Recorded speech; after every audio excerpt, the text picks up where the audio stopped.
Mini Dome. I'm Matt Swarad. Today's matchup, one of the premier matchups in 1AA football this week. East Tennessee State a year ago, a big win at Georgia Southern, but in that game, the Eagles were playing undermanned. 10 players were suspended. This year, they're full strength and ready to go. To call the action, let's go upstairs. Sam Smith and Chip Tarkington.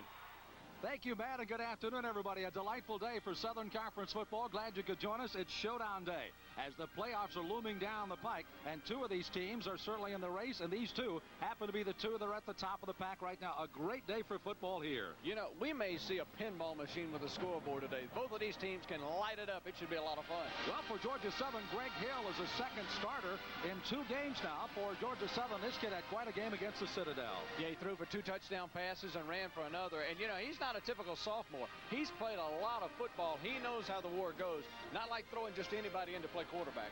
A young quarterback on the other side is Todd Wells, just a freshman. He's got 2 great receivers. You'll see them on the fly patterns today. Yeah, and both of them can fly. You're right. Anthony Stringfield leads the conference in all-purpose yards, and he can turn on the afterburners. Look at those numbers right there. And if you don't want to throw it to that side, you can always throw it to the other side of the field. That's B.J. Adigan. He is the all-time leader in receiving yards here at East Tennessee State University. There will be some air under the football today. That brings us to our Reebok keys to the game. Let's start with the Eagles of Georgia Southern. No question. To win here, you got to score a lot of points against East Tennessee State, and you got to try to find some way to control some part of their offense. Just slow down East Tennessee State. For East Tennessee State, no crucial penalties. They've had a hard time this year with making mistakes at the wrong time, and they need to control emotion. If they win today, they will be tied for the lead in the conference. They have never won a conference championship since they joined the league in 1979. Top 16 teams head to the 1AA playoffs. Both these teams are in the top 16 and trying to battle to stay there in a big showdown in the Southern Conference. It's straight ahead on Sports South. As they have won the toss of the coin, but the Eagles have elected to kick off, and the Bucks will get the football first. And this crowd, it'll be small today, but it'll be very vociferous, I'm sure. Stringfield is one of the deep men, along with Edwards. On the other side is Eric Ming. Gets ready to kick off for Georgia Southern. Good run back people on both sides here, Chip, and that in itself will make a very creative day today. Ming with a long end-over-end kick. Stringfield at the goal line. Through the wedge. Breaks it at the 20. And is finally taken down from behind out at around the 28-yard line. First man to reach him again is Ryan Hutton. Hutton, one of their linebackers, will line up, and they'll try to stop East Tennessee. And you have to start talking about their quarterback right off the bat, and this is a great one. Todd Wells, a young freshman. And Chip, this kid has stepped in, and what a job he's done already. 11 touchdown passes. He's run for 5 others, and he's truly a very creative athlete. Well, what he can do and what he brings to the table is he can run the option play. He can run the football with that. He can also throw the football. So he opens the door and really makes it tough to defend him because he's a hoss. You can see what he can does when he runs the option a bit there. As he gets ready with the running backs behind him, Edwards, along with the tailback. That is Brian Walker. And you can see Georgia Southern's defense across that front line, and they have a big one up there with Benji Harris, defensive end, who's really kind of risen to the occasion here for this club. Done an outstanding job with the 28 tackles and a couple of sacks already. Taking a look at the starting lineup for East Tennessee across the front. Beverly, of course, only a sophomore, but an excellent center, will center the line that has Haney, Cruzenberry, also Laneza, and Sutton across the line. You saw Edwards and Walker lining up in the backfield. We talked about Adigan and Stringfield. Add Jeremy Thomas, the tight end. They don't look too much, but he still is a weapon because of his size. Second down, 10 yards to go. Here back to throw as Wells for the first time. He's throwing deep for Stringfield, and it's just out of his reach. Back there was Earthwind Moreland, the all-name team player for the Southern Conference, back defending, the sophomore out of Atlanta, but that pass was very clearly overthrown. This is the defensive alignment for Georgia Southern across the front. You've already heard some of the names already. Garland, Reeves, Allen, and Davis will start on the front line. Linebackers, they have been hurt a bit, and the fact that D.T. Tanner is out with a turf toe. Basil Mack will move up to take his place along with Nybert and the other linebacker in Morrill. The deep men are Rainey, Haddon, Dickerson, and Moreland, the player that just ran down the field trying to stop Stringfield. It brings up a third, and now 10 yards to go.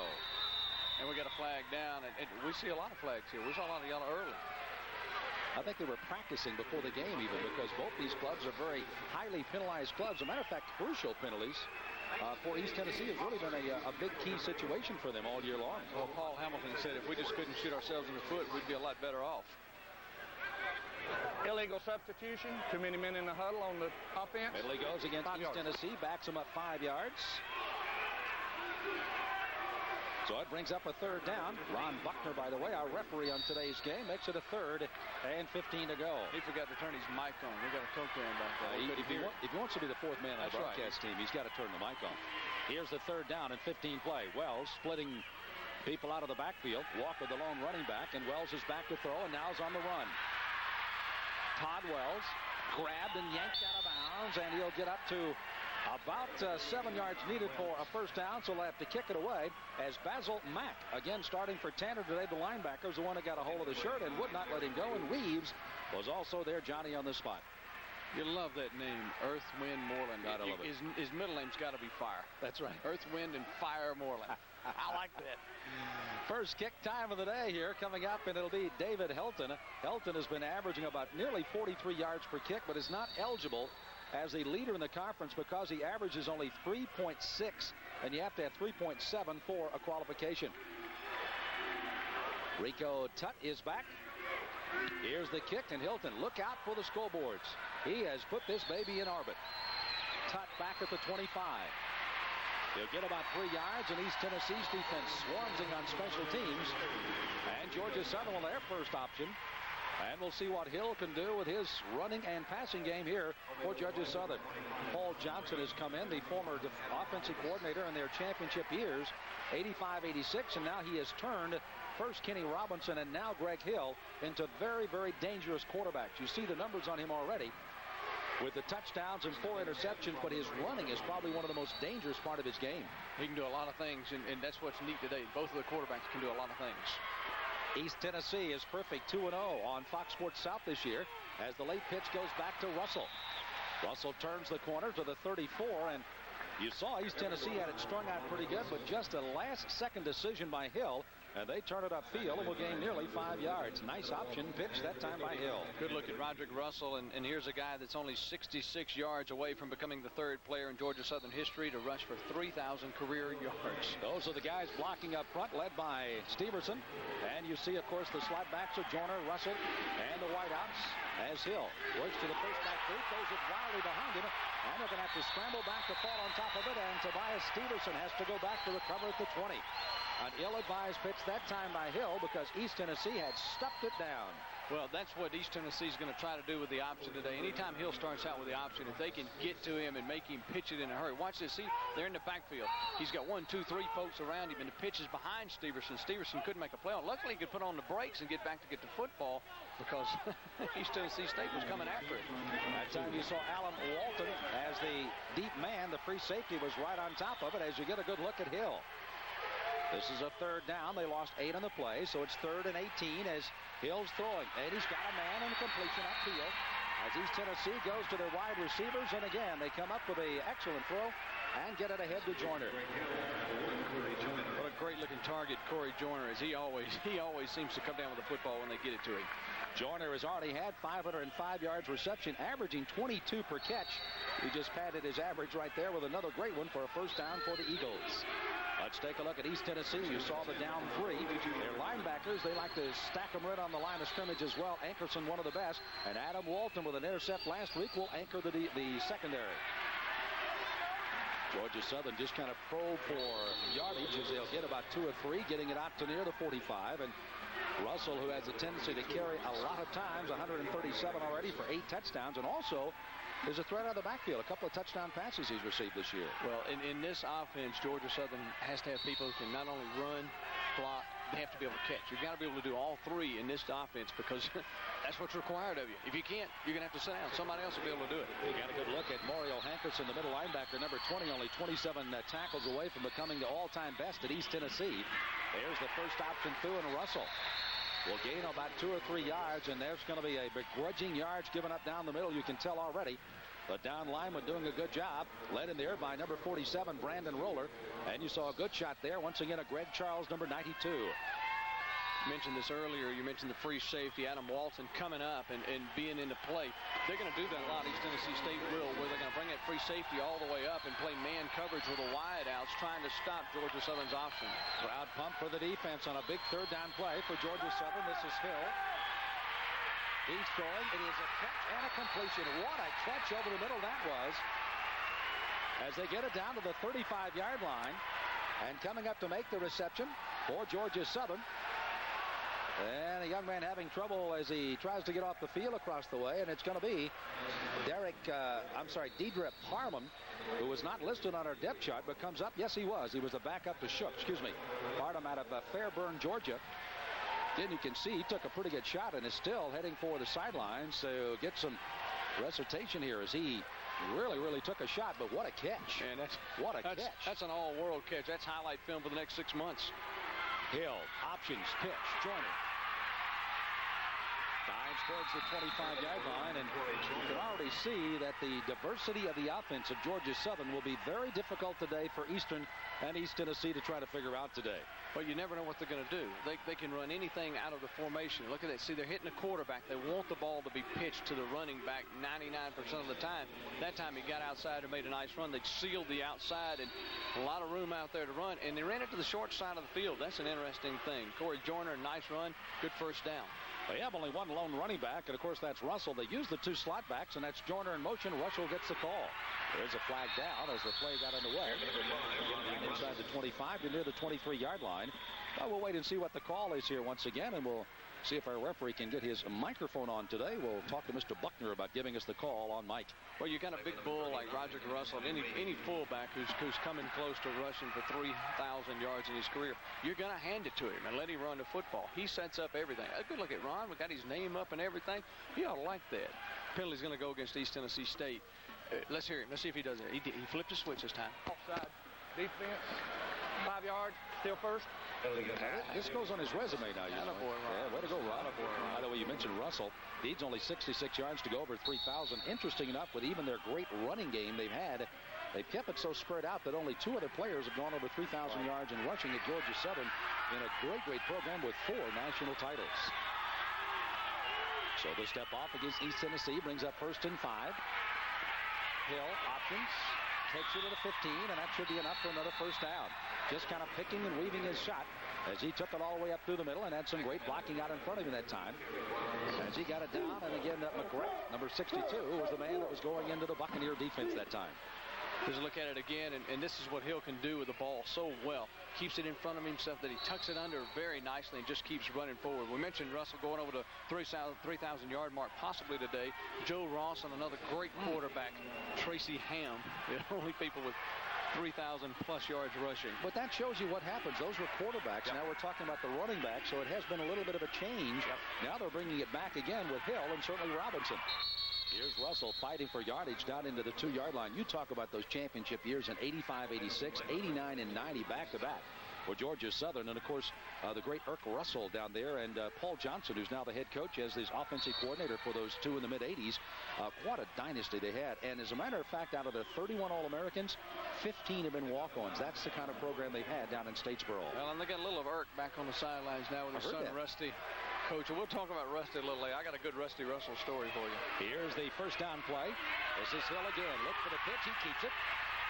Will be banged out of bounds around the 4-yard line. Well, they're going to call it the 5. As you saw him, and one of the things that made that play so good there, Chip, was the fact that last time he rolled out to his left, he never looked at the running back. This time he looked him off, and they had to take his option fake. Exactly. They do not want the pitch man to get. They want to hit the quarterback, but see, he fooled Scott. Like you said, Mike Scott thought he was going to pitch the ball, thought he would be out there, and then Hill just tucked it under and kept going. That's what he brings to the table. He's not somebody who can't run this option. Obviously, we've seen that. So they didn't lose a whole lot in their offense, even though, they're missing a starter. But I got news for you. The second team ain't bad. These 2 teams have not played all that often. Last year, of course, it was won by East Tennessee 17-14 to take the 4-3 advantage. And, of course, Georgia Southern just coming into the league in the early 90s. And they didn't play that many times before as Paul Johnson looks on the sideline. Great story. And Paul Johnson, of course, 2 years at the Naval Academy, and they were one of the top offensive teams in the entire country. On the other side, Paul Hamilton came from the Air Force Academy. They broke 160 offensive records while he was at the Air Force. They missed it by, what, an inch? Yeah, just shy. Like we said, you probably won't see a lot of offense out of these 2 teams today. They know how to get up and down the field. They do indeed. Look like it's going to be Russell, or is it Hill on the keeper? It's Russell. steps over a tackle down to about the 2.5-yard line. See how easy it is to coach up here in the booth? It's piece of cake country or what? Yeah, I was thinking we have to get you one of those coaching staff shirts. First and goal to go for Georgia Southern. Interesting strategy now. Georgia Southern wins the toss. They defer. Defense holds. East Tennessee moved it down the field but couldn't do much with it before they had to punt. And now Georgia Southern's offense says, okay, this is what we do. First and goal to go. They've got it at the 3. Russell, the lone running back. Joyner, the man in motion. They give it to Russell. Through the middle. Touchdown. An impressive first drive by Georgia Southern. Awfully impressive. You saw a lot of different forms of offense. Throwing the football, option plays, straight ahead. I mean, he ran everything, and Russell caps it off with a nice 6-pointer. And they used a lot of time on that clock as it's down to 8:24 of the period. Now, they have an interesting lineup. You see them all lined up on one side, and then they'll make the shift. And then they'll line up as Ming gets ready for the extra point. Hilton, the kicker. And the kick is up, and it's good. So as they put it through the uprights, the Georgia Southern Eagles have jumped out by the score of 7-0 with 8:24 to go in the showdown of the Southern Conference today. Early on that this is not your usual sophomore in Greg Hill. This kid really knows what's going on. Question, he had a great drive there. Georgia Southern, 11-play, 68-yard drive. And, you know, the amazing thing about that, they took way too much time for that drive. 20 of their 34 touchdown drives this year have been 2 minutes or less. 9 have been under 60 seconds. They're averaging scoring every 2 minutes and 16 seconds. That's their touchdown possession drives. That one was quite a bit longer than that. In fact, the way we got it figured, it was about a 6.5-minute drive. So they took way too long on that. Yeah, 5:13, that's exact. Nice sides being put up around the mini dome here in Johnson City. It's a little unfortunate this game is played during the fall break at East Tennessee, as most of the students have departed from East Tennessee, or they would be in the stands, you know, as Stringfield waits for under the kickoff from Ming. By the way, Brandon Smith was a holder on that last extra point to give credit where credit's due. This is Edwards. Edwards to the 15. Boy, Edwards has really come back into his own as a freshman, and as a sophomore, he was their main man. But Brandon Walker emerged on the scene last year, and Edwards had to move to a fullback. Then they moved him to a tailback, moved Walker up, and now they've alternated. And when they put them in the backfield together, that is a dynamic duo with Edwards and Walker running together, and they'll need it on this drive. Yeah, they definitely will. There's a scoring drive, 12 plays, 70 yards, 5:13 the exact, with Russell with a 3-yard run. Like I said, they took too long. They almost took 3 minutes longer on that drive. That's one of the longest drives they've had all year. And one that I'm sure Paul Johnson is going to pocket away because he says, I like that play calling. Now let's see what the Buccaneers can do. Hodwell's the quarterback. Just a freshman. Swings it out. Stringfield. Oh, buried from behind. There's our friend Mr. Moreland. Hits him hard, but a great catch and great concentration by Stringfield. As Stringfield comes up with another catch, he had caught 19 for just under 400 yards and 3 touchdowns coming in, and an average of nearly 21 yards per catch as Paul Hamilton gets ready to send in his next play from the sideline with Lamar Cooper. Well, Stringfield, I think they'll get him more active in the offense. I mean, obviously, if you've got B.J. Adigan, you try to get the ball to him, but you've got double threats with these two guys, and you can put it in both of their hands because they can do something after they catch the football. You made mention of Rusty Russell, the defensive coordinator for Georgia Southern. He's got them stacked in a 4-3 defense on this first down play. After Stringfield catches the last pass, they get it off. This is Walker. He's got Edwards in front of him. Walker at midfield. He will not go all the way as he's caught and dropped from behind, but that's the kind of speed they show out of the backfield. Darrell Morrell is the linebacker. He catches him from behind and had a host of help, but look at that speed and acceleration by Walker. Boy, that's explosion. Take a look at this. When he sees the hole and he goes, he shifts it into a new gear, and then he just, a leg tackle, you forget that. You're not going to bring him down with a leg tackle. You got to hit him. And he's just about going to take out the camera guy. Hang in there. Be tough. Bow your back. Look out. By the way, was that a 727 or a 37? I'm not sure, but I'll tell you what, when he gets through the hole, if he sees an opening, he looks like he's been shot out of a cannon. Well, East Tennessee has answered the big long drive of Georgia Southern now, as they've got 1st and 10 to go at the 26-yard line.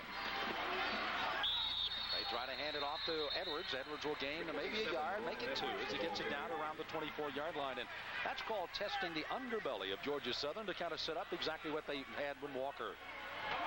No doubt about it. Walker with a 39-yard run on the play before it, and that's exactly what East Tennessee State wants to do. But you see Georgia Southern, what they're trying to, that's the old leg whip tackle, though I didn't mean to. He grabbed the fullback, just having the leg whipped around and knocked the quarterback down. Georgia Southern going to attempt to slant a lot today, to stun on the line of scrimmage, to try and get into the backfield. Wells again falling down. I had inadvertently said that Edwards had gained a couple of yards, but it was Walker falling. Walker being chased and has to dump it away. And he dumps it off to Edwards. How he got that one away, I'll never know. As a great rush came from the front, Eric Davis was a man that was all over him. He got it away. Edwards makes the catch, takes it down to near the 20-yard line. Let's take it downstairs. Matt Swerd working with us today. Matt? Well, Sam, this drive probably has a little bit more weight of importance for ETSU, even though they're trailing 7-0.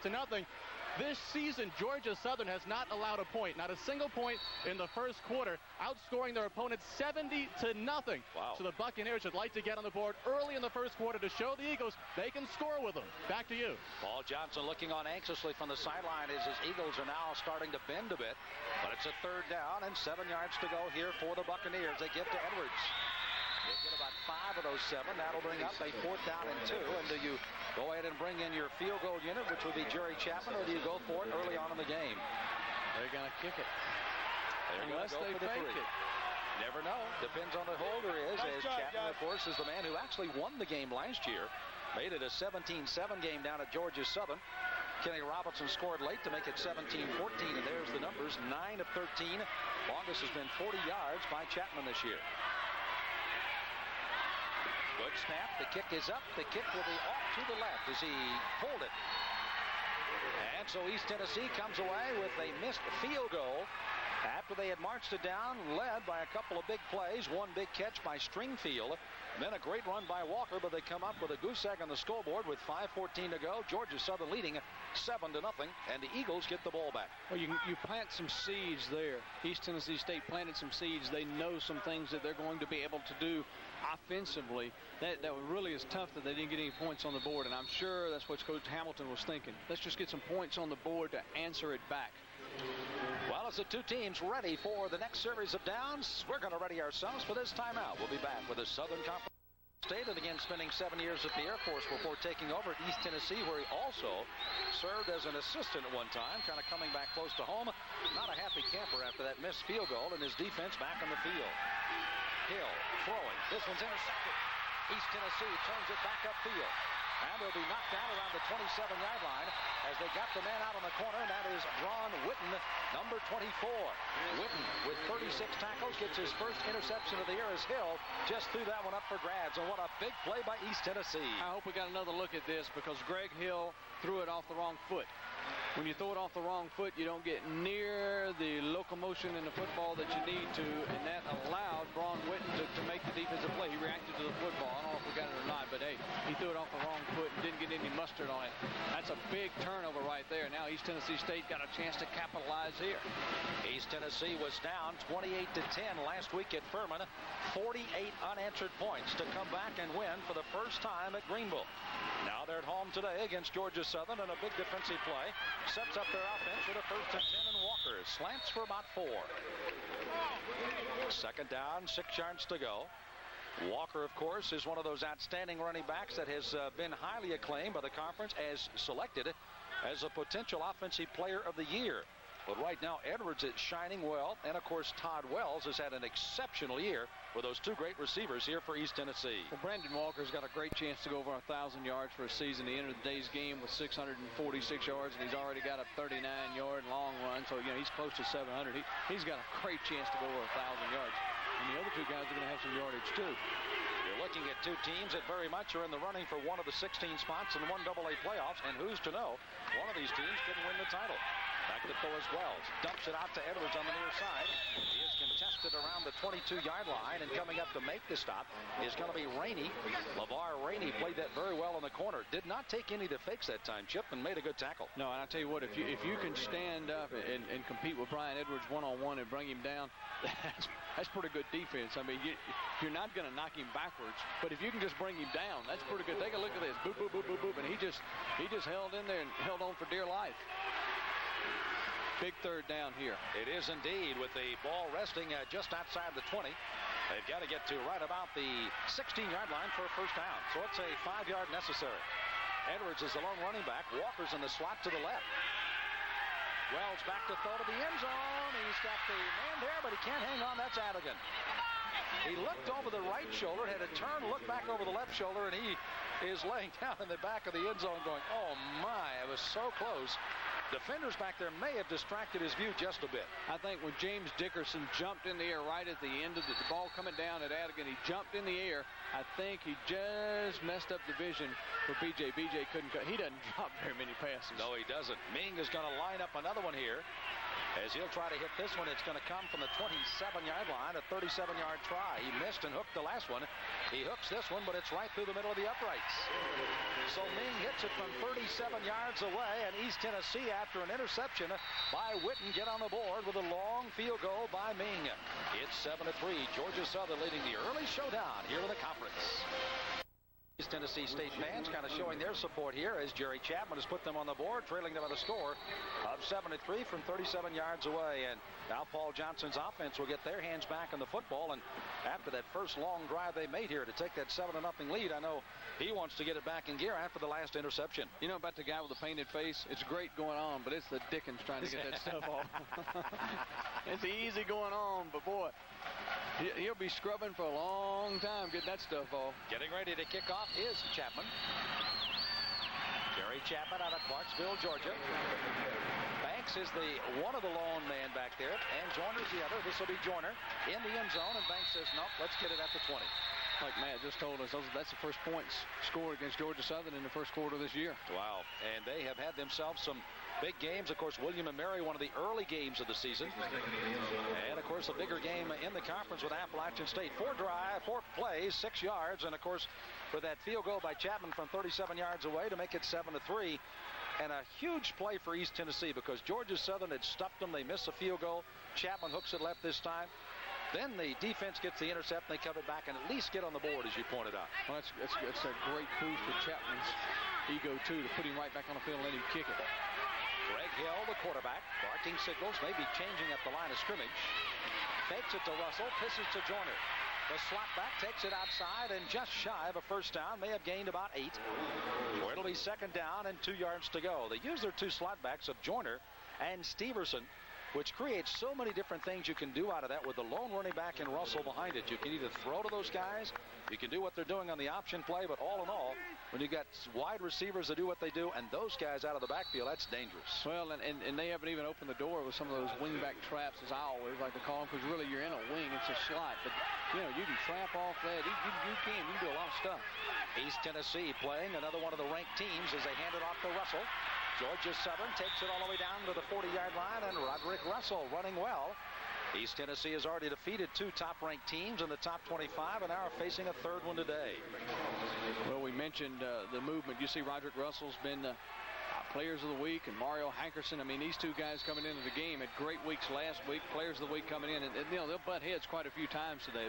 They match up pretty good. They will indeed. Mario matches up real well with Roderick. It'll be fun to see them butt heads. Hankerson again, second best in tackles at East Tennessee as he gets ready to line up, and Russell is the running back. The Reebok Players of the Week head-to-head. They pitch it out to Russell. Russell turns the corner. Hankerson is blocked. There's a flag behind the play, and down goes Russell as he gains it out over the 45, but a flag came in late. Yeah, I think we've got a hitting below the back or a clip, and we've also got Adam Walton down for free safety for East Tennessee State. But, yeah, illegal using the hands. Let's put it like this. There were a lot of people from East Tennessee State going down and being hit in the wrong place. In the wrong going spot. Down, yeah. Mike Scott, by the way, was the man that made the tackle as Hankerson got blocked away from Russell. Thought after we had called the 2 Players of the Week, we had a perfect setup. They've been reading our script as they were coming head-to-head to each other. Here's Mr. Buckner. Block in the back on the offensive team, 10-yard penalty. So they'll mark off 10 yards, and it backs Georgia Southern back up. And we pointed out early on, let's take a look and see if we can see it here. I think you're going to see it right there against Mario, yeah. 20 was Mario Hankerson getting the old push from the back. And, you know, Grant Chestnut, we don't want to call his name for doing anything bad, but he thought he might get away with that.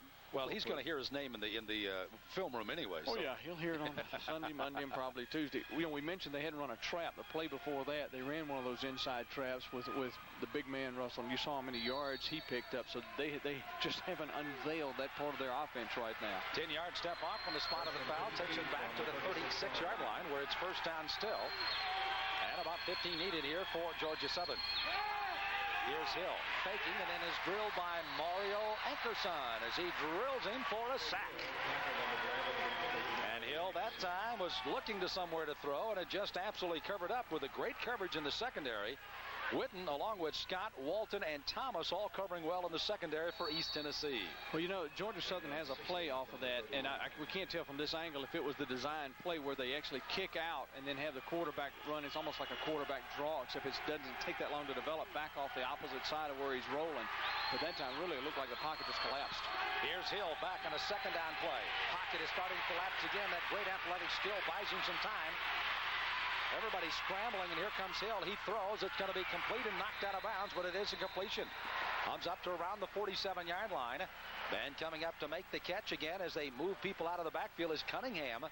Benny Cunningham coming at one of the slot backs, and boy, did he buy his quarterback some time, and what great foot speed and ability by Hill. Jumping Jiminy Crickets. Look at this. My goodness, he gets away from not one, not two, but three people, and his offensive linemen are just thinking, now, where is he going? My great, just somebody hit somebody. Back the other way, and this was a super play that Hill made. He thought about running, but he said, hey, forget it. I got somebody open. I'm going to hit Cunningham. East Tennessee digs in on a third down play. Russell, they're not going to make it, and East Tennessee's defense will stop the Eagles at around the 49-yard line and force at least a gamble go for the first down or to kick it away. Robbins is the one that makes the stops here for East Tennessee.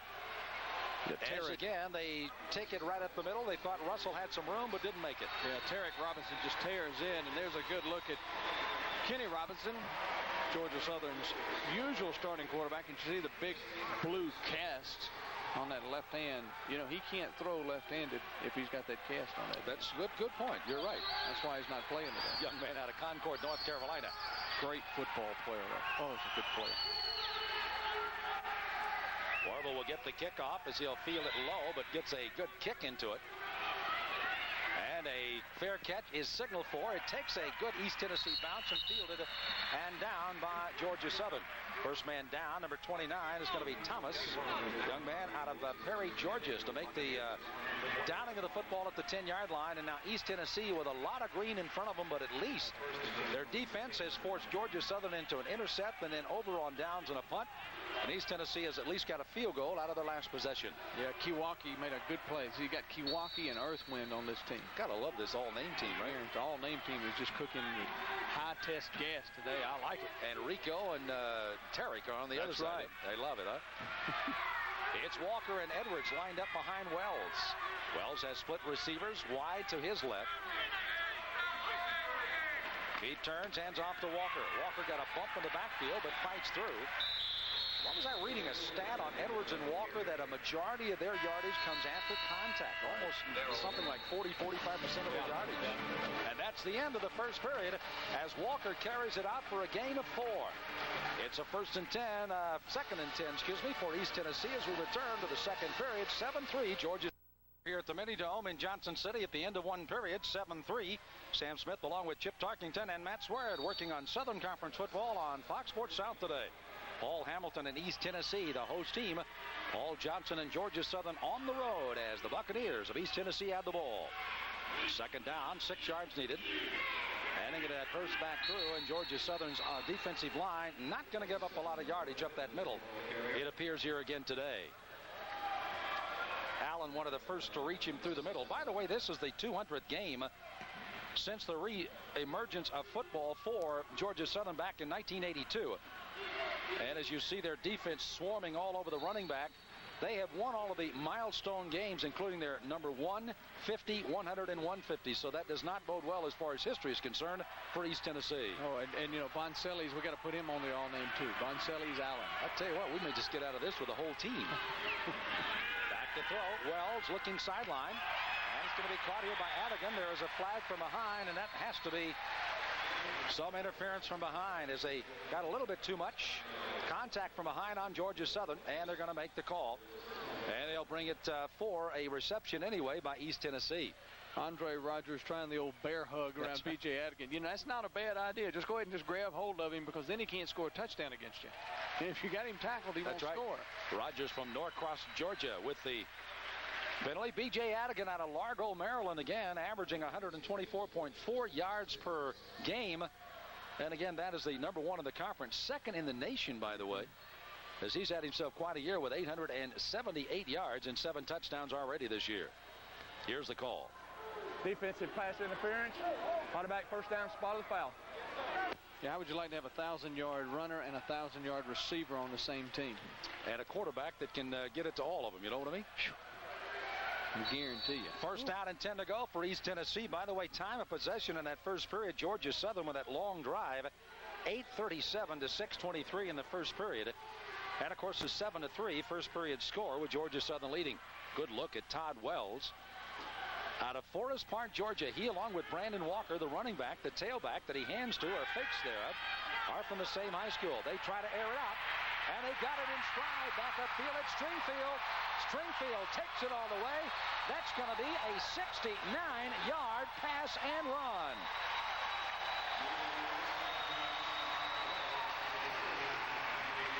Here goes the pinballs. Well, we told you there'd be some air under the football. Stringfield has just strung in his 4th touchdown of the year, and Wells has just walked his 12th of the campaign. This is a bomb. I'm going to tell you, I don't think Wells can throw it a whole lot further. He heaved that as far as he could go, and after Stringfield caught it, you can forget about catching him. He can really turn on the jets. That gives East Tennessee an early lead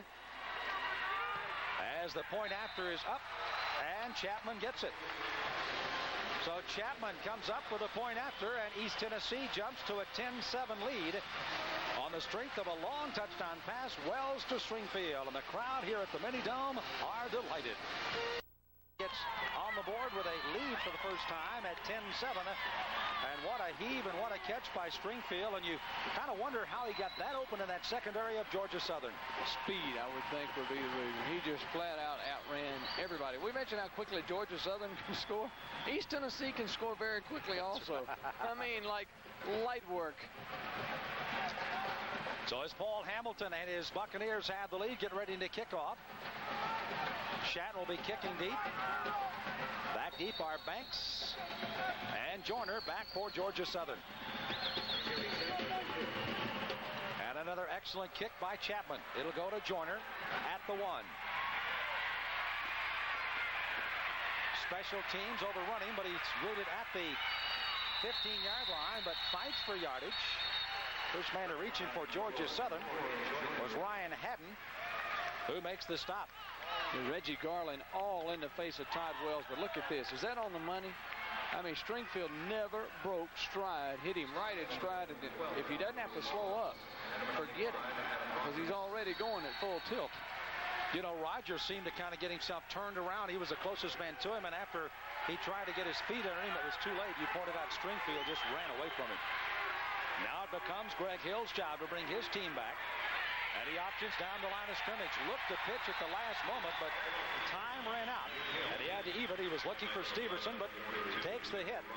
And coming up is going to be Robbins again. Tarek Robbins makes the stop for East Tennessee. No gain on the play. Very active linebacker Robbins. Take a look. What really happened here is that he had to go outside. He had to make a move back on the inside. Good move there by Mark Collins to force Hill to come back to the inside, and then allowed some pursuit to get there as Hill wanted to veer it back out to run the option because he got off that line of scrimmage. He wanted to go down the line, but he had to cut inside and then back outside. Collins, a senior from Fort Myers, Florida. Good job indeed to turn it back into the strength of your defense.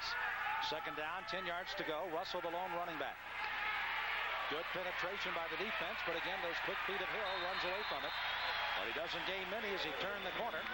Reaching out, trying to make contact was Curtis Eason, number 79. You saw him just miss as Hill sprints to the outside for 3. You know, defensive linemen hate that when they reach out and they think they can grab something and they grab air. They just, look right here. He's just, He can't believe he doesn't have another quarter of an inch to go.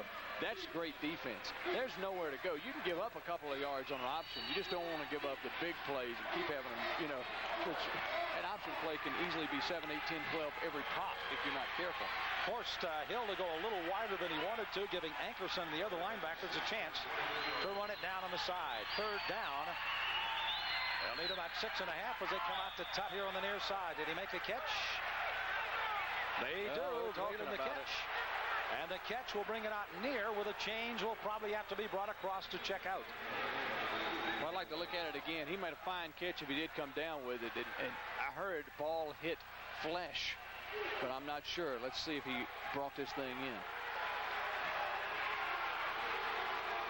Well, he was definitely on the ground. That angle doesn't tell us if the ball was trapped or not. This one may give us a little better look at it. That was awfully close. That was close. So again, nonetheless, they will mark it off as a first down. And Paul Johnson and the Eagles have a 1st and 10 to go. Is that a tie goes to the visitor this time? That's right. Forget the runner, just the visitor. Russell, the running back, he's got it. Roderick picking his way through the defense and spins his way out to the 40-yard line. Oh, the big fella at 5'9", 214's got some good feet under him. Rushing for over 800 yards now for the campaign and has scored 8 touchdowns.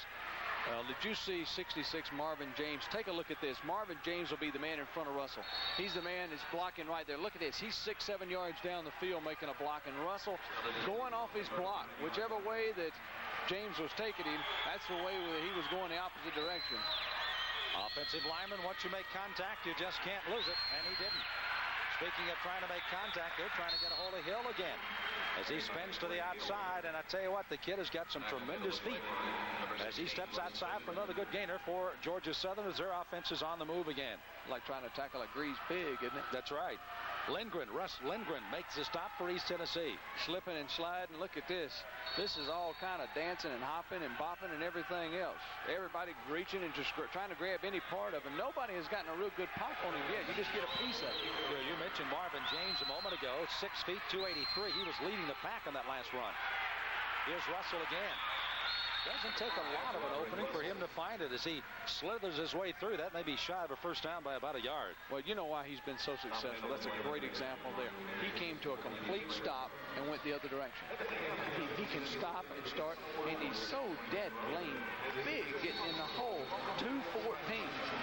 5'9", but he's built like a fire plug. And tough to knock off balance. Oh, gee, Manetti. And he and Mario Hankerson are having a ball down there. See the stats on Hill, 4, 5, 57 yards and an interception. He'd like to have that one back. Yeah, that's one that you try to reach and get it again. Hill, late pitch. They turn it to Stevenson. Stepping over tackles and takes it all the way down to the 33-yard line. But there's a flag down up behind the play.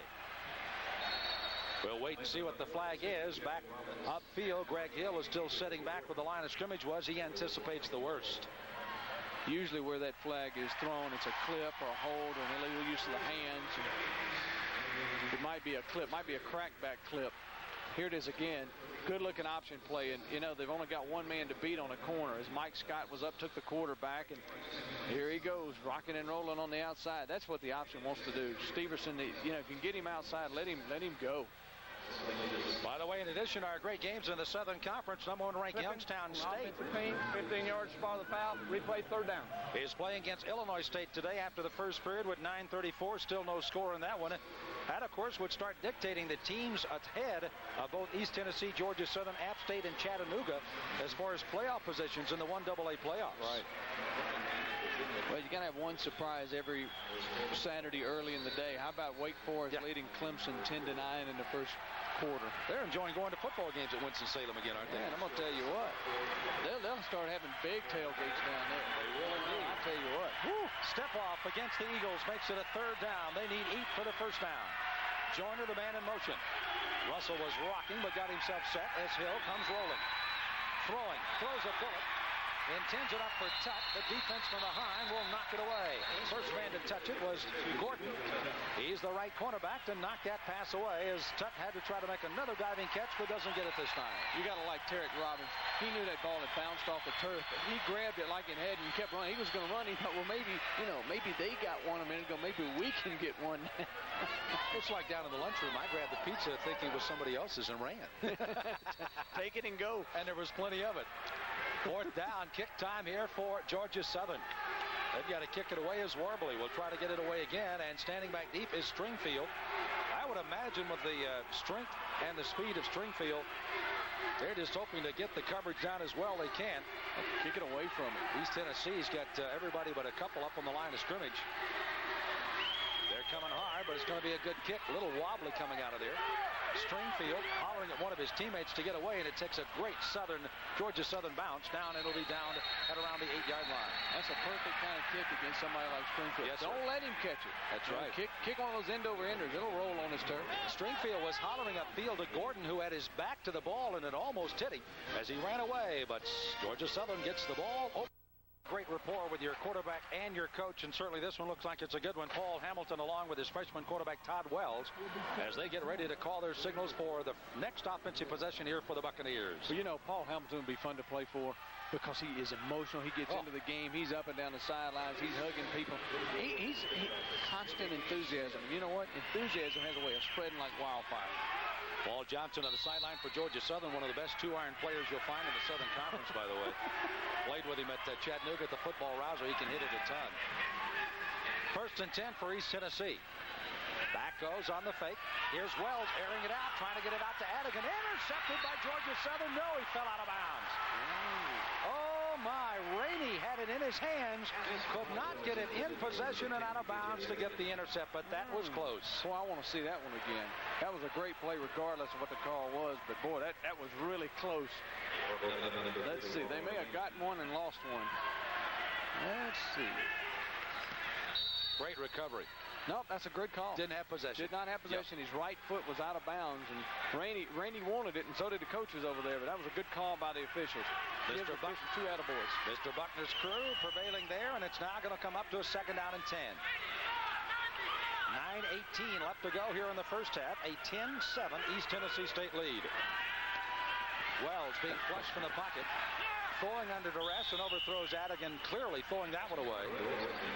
As a defender on the near side trying to do his job was Hal Carter defending, and Morrell, the linebacker, had also dropped into coverage. About 3 things happened on that play that show you the kind of caliber of these kids that are playing today. Number one, Georgia Southern came with a blitz, and the East Tennessee folks made a nice play of keeping sack. They made a nice job of filling the holes. Wells saw the blitz coming, kept the pocket rolling. That's number 2. And the third thing, he made a great play by throwing it away.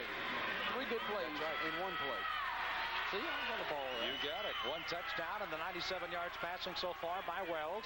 For 79 of those going on that TD pass.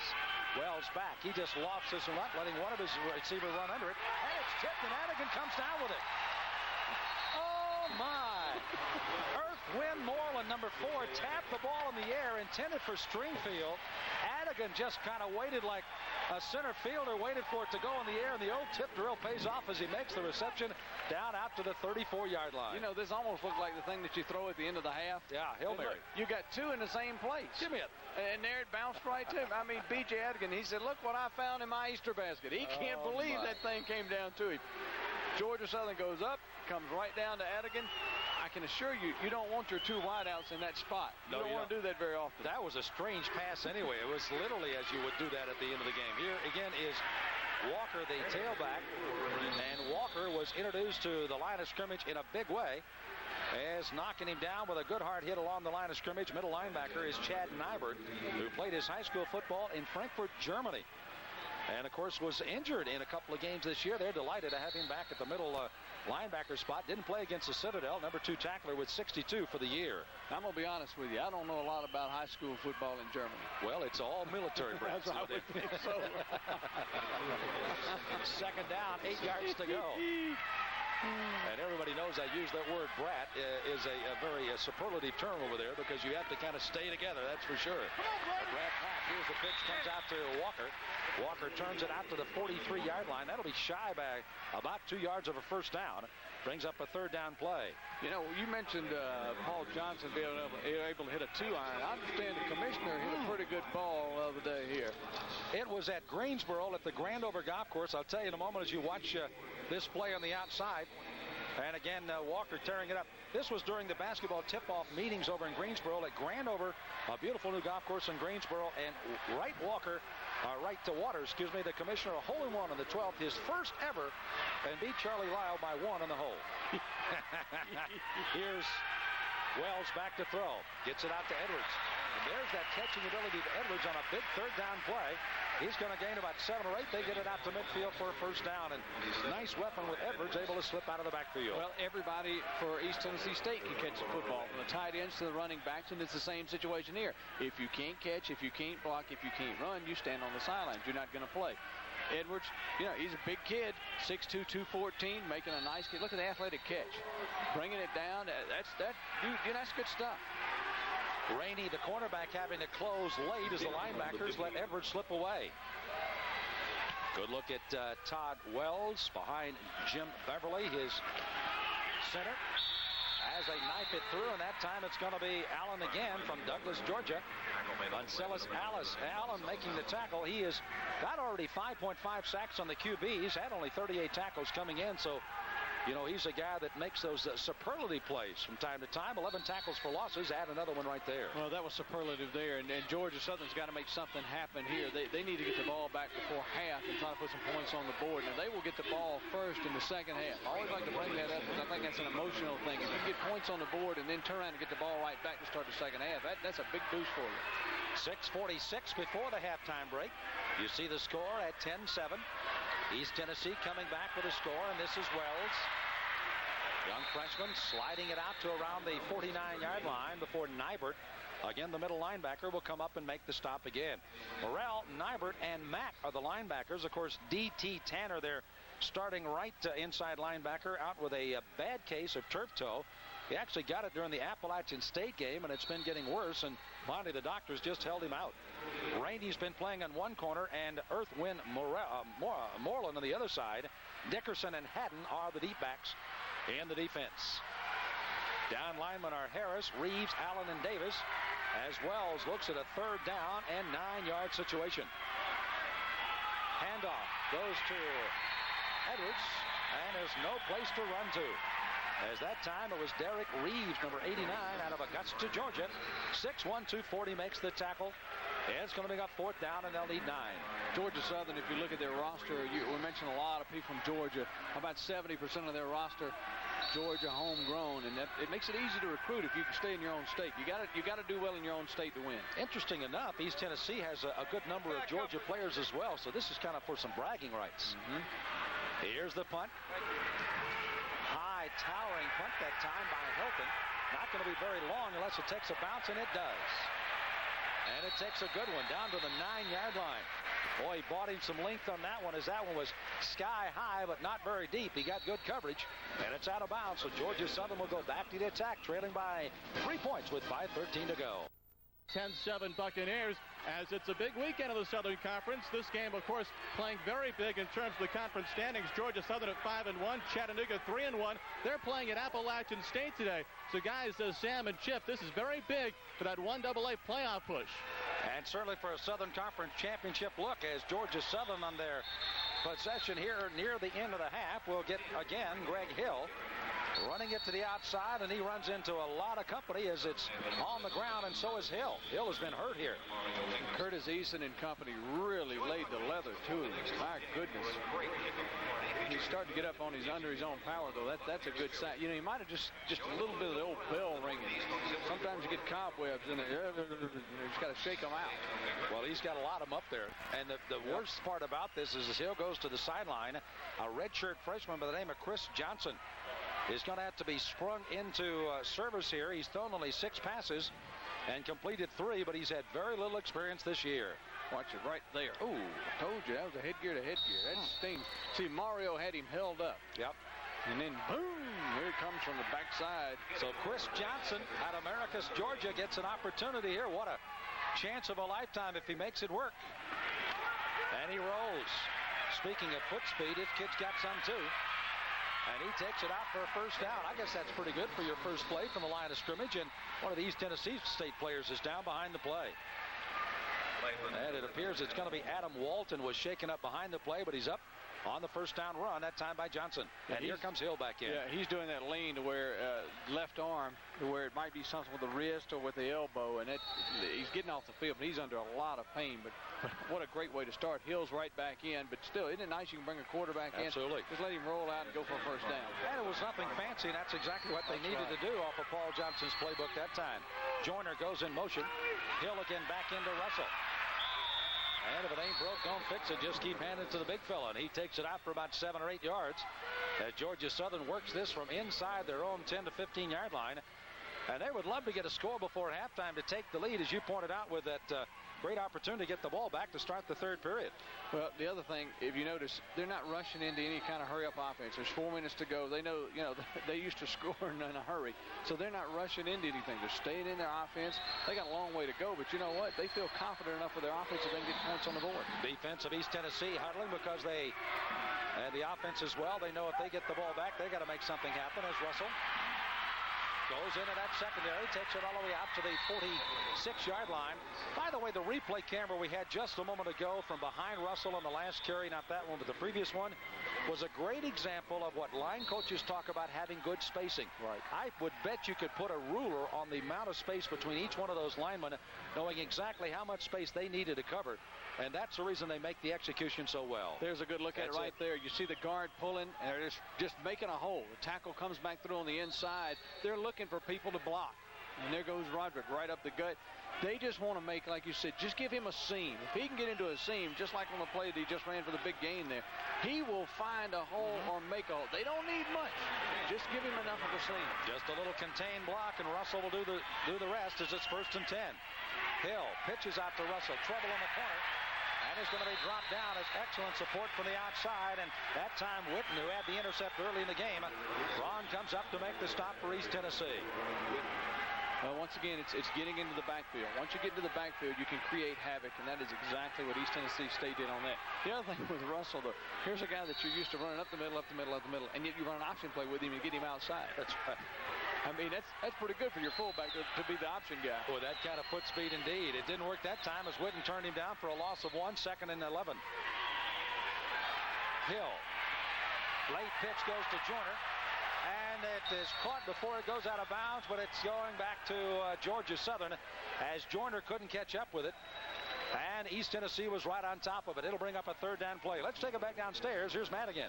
Thank you, Sam. I'm here with the Buccaneers women's volleyball coach, Kelly Andrews.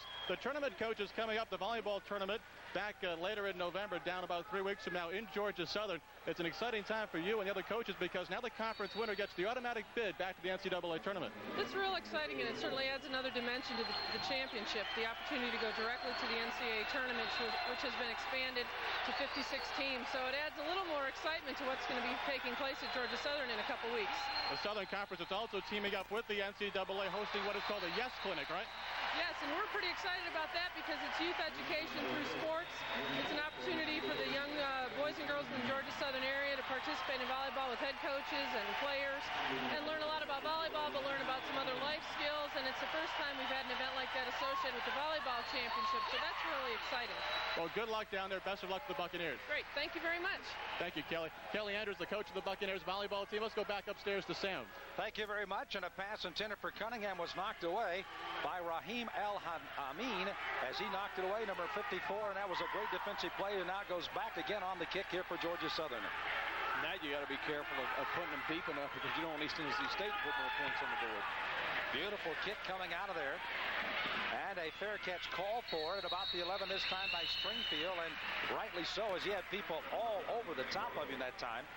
First man down there was number 22. That was Rogers, and right behind him, he had Thomas trailing the play as well. But 1st and 10, East Tennessee, plenty of time particularly with their offense, with 2:30 to go before the half. Well, that last long touchdown pass that they threw a minute ago was only a minute 24 drive. Now, see, if they could score a touchdown in a minute 24, Georgia Southern still have a minute 6. We could have 2 or 3 touchdowns here before halftime. Why not, huh? Paul Hamilton again putting together his staff, getting some people in that he had worked with before, and also bringing some people from around the country to join him, and retaining some of those that had some good continuity with this program before. Nice staff put together at East Tennessee. Wells, the quarterback, options outside, and that would just tell you that they want to be as conservative as they can right now to get it out to the 14 with a 3-point lead. Well, you don't want to make a mistake. You don't want to give Georgia Southern an easy one, and so you have to kind of guard from not having a major mistake. You still want to run your offense, but you don't want to just hand one. You know, you hand over a fumble or you have an interception here that Georgia Southern gets points on the board, and all of a sudden your 3-point lead turns into a 4-point deficit at halftime. Yeah, you're not really surprised that this defense of East Tennessee has been able to keep Georgia Southern somewhat contained. Furman gained 177 yards in the first half, only 66 in the second half last week in that big come-from-behind win by the Buccaneers. Defense has a way of turning it up, and they did it again. Now the offense has to take over. Walker slants to the outside. Will be shy of a first down. Moves it out to about the 17-yard line with a third down play. And Georgia Southern, looking at that clock, they may stop it here. They do, and with a minute 32 left to play. I'm kind of surprised they took that long before they finally took the timeout, as they looked at the clock, looked to the sidelines, and then finally made the call to call timeout. Yeah, I think they were trying to decide if they wanted to take it then or try to not hold them here. They wanted to see what the third down situation was. It's third and about 3 or 4 to go, and I think they were just trying to make a decision very quickly of, do we want to take it now? Not give them, give us time to set our defense, or do we want them to push the offense to make them have to do something immediately, and we'll save it for when we get to football if we can hold them. Cat and mouse again. It isn't. We went through that last week. Yeah, a great we really game with Chattanooga, Western Carolina. By the way, Bill Blyle and his club at Western Carolina giving Buddy Green and Chattanooga, which, by the way, is in one of their biggest games they've had in a long, long time at App State today. Gave them fits before a 24-21 game in a wet and rainy day over in Chattanooga that Matt Swear looked like a drowned rat after it was all over. The deal about this game is whoever wins this game is going to be in first place. Yep. And it's so important. The old line is you lose more games than you win, which means you give more away than you just flat out win. Here you want to keep from just giving one away. You can't afford it. You want to put your kids in the best possibility, the best chance that they have to win. So that's what you do all day long. So there will be some, sometimes that, like kicking the field goals early, points on the board. And, of course, East Tennessee missing their first try. Chapman hooks it left, and then the next one he hooks it, but this time it's right down the middle. So they got on the board and then got the long 79-yard pass play to Stringfield to take the lead at 10-7 after Georgia Southern had just marched it the length of the field. Third down play, 4 yards needed here. Wells is back to throw. Steps out of one pocket. He's throwing deep. Gets it upfield to Edwards. He's got it at midfield and falls into territory of the Southern Eagles down to about the 42. And Wells really took a shot, and he comes out of there holding his right wrist. Wells is hurt. He let that football go, and he was really blasted after he let it go, and Edwards makes the big catch. Well, a couple of things happened. I think Nybert, who wound up trying to cover deep against Edwards, didn't think he was supposed to be there. He was looking for help, and he never got it. And here's Wells. My goodness, he just did. He just got sandwiched. But see, Nybert had already turned around thinking he had deep help, and he did not. He's lucky he managed to catch up and bring him down, or it's going to be a touchdown with Edwards. Jamie Chadwell is coming in at quarterback after Wells has to go out with an injured right hand. Chadwell hands it off to Walker. Walker carries it down to the 39-yard line. Chadwell, again a sophomore out of Caryville, Tennessee, and a timeout is called with a gain in the play of about 3. Well, what a moment for Chadwell to have to step in as Wells goes to the sideline and was clearly holding his right wrist as he went out of there. Well, this shows you how important it is to have that second-string quarterback, backup quarterback, ready to come in the football game because, with the way these two quarterbacks run the ball and throw the football, they're going to take some licks. Now, East Tennessee State's sitting there in a situation where they can get points on the board before the half ends. You take the time out. In fact, we got folks loosening up the wings over here because, you don't come on the field and just, you're ready to go. I mean, that just doesn't happen. Jamie Chadwell's over here. He's throwing his arm around, doing the old circle drill with his arm, trying to loosen the wing. And you take a good look at Wells, and again, they are looking at that right wrist. The way he's moving it around, it does not appear to be injured severely enough to keep him out of the rest of the game, but Again, that's just from looking from up here down on our replay here. Yeah, they're really looking at it, and we don't know how much pain he's in. Now they're going to wrap it up. They're going to tape that rascal. He's going to the ice on it. He may not come back the first half, and then they may take a look at it at halftime. Boy, you hate to see that happen. He's 7 for 11, 168 yards with a touchdown pass. Of course, 79 of those in one swoop. And a major, major game for East Tennessee. I mean, this is the biggest game they've had in many a year. Certainly people say the Appalachian State was, and you go to the Furman game. They're all very big, and this one is on the schedule today. This is Chadwell, the quarterback. Back looking to throw his first pass. He throws it out to Stringfield, and he's got it. How about that for a backup quarterback throw? And it worked when he loosened up the wing over here.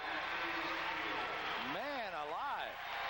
He just got out of the grasp that time of several on-charging linemen of Georgia Southern and let it fly, and Stringfield does the rest.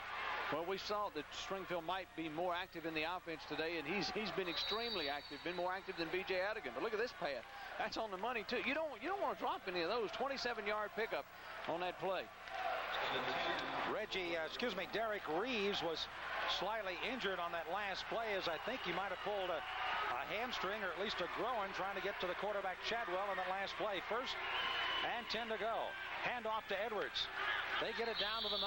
49 seconds to go and a timeout. Well, you know they're definitely in Chapman's field goal range with a 3-point lead. You know, they just love to go into the locker room with some more points on the board. And how do you think that kid's hearts are reacting right now, Chadwell? Well, you know, first, when you're a backup quarterback, you can't believe the door opens when it opens. That's right. That's the first thing. You're thinking, well, I'm going to sit on a bench all day, and then all of a sudden you're thrust onto the field, and then he had to make a big throw. You know, he threw one of the hardest routes to hit, that long out to the opposite side of the field. That's one of the hardest passes to complete throwing the football, and he threw it on the money. So you know what? His confidence now is high as a kite. He's got B.J. Adigan and Stringfield right there. And, you know, I can tell you what those two guys are saying. I'm open. I'm open. Yeah. I'm open. Find me. I'm wide open. I only got 10 yards here. We're the 10 yard, but I'm open. And they're telling Coach that. They're telling Coach they're open. They're probably going to throw the football. They still got another timeout, according to what we've been told. We had a timeout question last week. We did, yeah. One more timeout. So, you know, they can do a lot of things here. Plenty of time with 46 seconds to go. If you're Georgia Southern, you got to have a big play. You need a huge interception or a fumble or something to happen, because you don't want to go into the locker room. You're only down by 3. You don't want to go down by 10. That's a lot of difference there. Exactly. I mean, a lot of difference. Chadwell has been, as has Wells, been picking on the right corner spot. Andre Rogers along with Moreland have been the two corners, and they have been burned the most tonight, and all of it by Stringfield. He has really had a field day on that right side. 2nd down. They need about 7 for a first down. There's still less than 50 seconds to go. They angle corner Adigan. Caught it out. No, he got it right in the end zone. Oh, there's a protest going on now. Moreland is leading the protest for Georgia Southern. And East Tennessee gets a touchdown, and they're still discussing it on the sideline. This may not be over. There's a flag down, and apparently that's going to be some unsportsmanlike on Georgia Southern. And they may have had the right to argue, but not to the point of drawing a flag. Well, let's see it again. You know, the slow-mo never lies. Oh, he's on the line. Oh, he's right on that line. Yeah, he's on the line. Heel was definitely on the line from our vantage point, and with you and I looking on it here from the sideline. And now the officials are still discussing it right now, and they have called an unsportsmanlike call on Georgia Southern after the play. So Chapman comes off the bench and throws his first career touchdown. Here it is again, Sam. That foot is clearly on the line, isn't it? Yeah, it is. It is. Foot has to be inside the white line, not on the white line, and it definitely was clearly out. Not to pull for one team or the other. No, it was a bad call. Yep. When it happened, it's a bang-bang call. It was, yeah. I mean, bang-bang. He's got to watch to make sure he's catching it and make sure his foot's going in at the same time. So an interesting turn of events by the backup quarterback, and a surprise one of the foul. Jamie Chadwell coming in to throw his first touchdown pass of the year, going to B.J. Adigan. And with that, with only 41 seconds to go, it's a 16-7 lead by the Buccaneers, and a point after to come by Chapman. He has it up, and he drills it. So a 17-7 lead. And again, a big game here for East Tennessee, getting a touchdown pass in the closing moments of the half. Well, we mentioned it in the start of the broadcast. The 2 wide receivers, how much would they come into play? They've scored the 2 touchdowns for East Tennessee State. Gone long to one and gone 10 yards to the other. Those guys making some big plays. Chadwell, that's his first action since a preseason ankle injury. So that's huge. 7 plays, 89 yards. Only took a minute 49 off the clock. And he may be thinking about changing his jersey number back to one of those team numbers as well. Number 21, he's going to probably go on and say, hey, Coach, I can play quarterback. Todd Wells, of course, will watch closely at the start of the second half to see if he indeed be coming back in. But what a luxury Paul Hamilton has now with a kid that's come off the bench and engineered another touchdown before the halftime break as East Tennessee kicks off here to Georgia Southern. Georgia Southern, according to what we've been told, has 2 timeouts left. With 41 seconds, they've still got time, though, to get down the field. We know they can score in a hurry. They need to right now. And, of course, their main man is Greg Hill. You saw him on the sideline with Paul Johnson as they're talking over, what would you say, Chip, 5, 6, 7 plays down the road? Yeah, I would think as many plays as they are, at least that many. Because they want to look ahead, and he'll probably do a lot of looking to the sidelines if they can get some balls out of bounds. Well, speaking of out of bounds, this is going to be field in the end zone. Look out, here comes Joyner. Joyner takes a gamble, and it may pay off. He's at the 30. He may go all the way. He turns. He's got one man to beat. He's beat him. Goodbye. He's gone 101 yards as he fielded it a yard deep in the end zone. What a turn of events as Corey Joyner runs it all the way back for a kickoff return of 101 yards. Oh, my. And it took 15 seconds. We'll have to wait for the official score to rule if he was at the goal line or a yard deep. Nonetheless, I thought he fielded it in the end zone. Let's see how deep he is here. It may be deeper than that. Maybe 102, yeah. It may be 102. Nonetheless, look at the last man he has to beat here. This is a great move at the end. Steps away, and the last man that had a chance to stop him there was David Carson. And Cawson, and he did not even have a chance as that was a great move by Joyner. The point after is good, and you talk about a bang-bang finish to the half. East Tennessee leads at 17-14. Wait a minute. You called this. Wait a minute. We said we might get a couple of scores before halftime. Unbelievable turn of events here at the end of the half. Did we tell you? By the way, did we tell them that Southern Conference football is exciting to watch? Now, wait a minute. We still got 26 seconds left. Okay. You know? I mean, here's where he picked it up. You can see, and here's another look at it from the end zone. This is just, you know, he got outside of containment, and then it was just nothing but speed, and here just an outstanding move. And really, he had unfair advantage because if you're the guy going down the sidelines and the other guy, East Tennessee State's guy, Casey, trying to catch him off, thinking he's going to go straight ahead, and then all you had to do is make one move, and then you and I could have scored the last 40 yards because there wasn't anybody within 40 yards of him. You know, there was one guy on Georgia Southern's team that was a little ticked over that long run, though. It was number 18, Chris Wilson, number 18. He was trailing the play. Yep. He knew the camera would be on him once he scores, but he couldn't get to him in time. There were 2 other teammates that got there before he was able to get to him and celebrate. Well, that's a new record for Georgia Southern for a yardage on a kickoff return. The previous record, 96 by Melvin Bell back in 1983. Wow. Yeah. Second time in 2 weeks against East Tennessee State they've given up a kickoff return.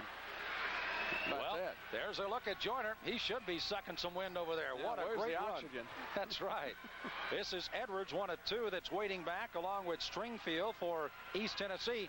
They still got the 3-point lead, and they're going, wow, we were going uncomfortable. All of a sudden, boom, it happens like that. Well, wait a minute. We've told you, and you've seen how fast Stringfield can fly. Yep. Well, he could, do the same thing. It only took 15 seconds for the last touchdown. It was 102 yards. But will Ming kick it to him? He's got to kick it to somebody back there. They got 2 of them back there. There's a good look at Stringfield. And they won't kick it. Well, they're going to get it back to him anyway. This is Edwards. He looked to pitch it back. Edwards will take it up the center of the field. Look out! He's at least going to get a great run back as he really belts in on Moreland out about the 45. And a shoe is clearly down and off of somebody back upfield, but nonetheless, there is a big play by East Tennessee to bring it out near midfield.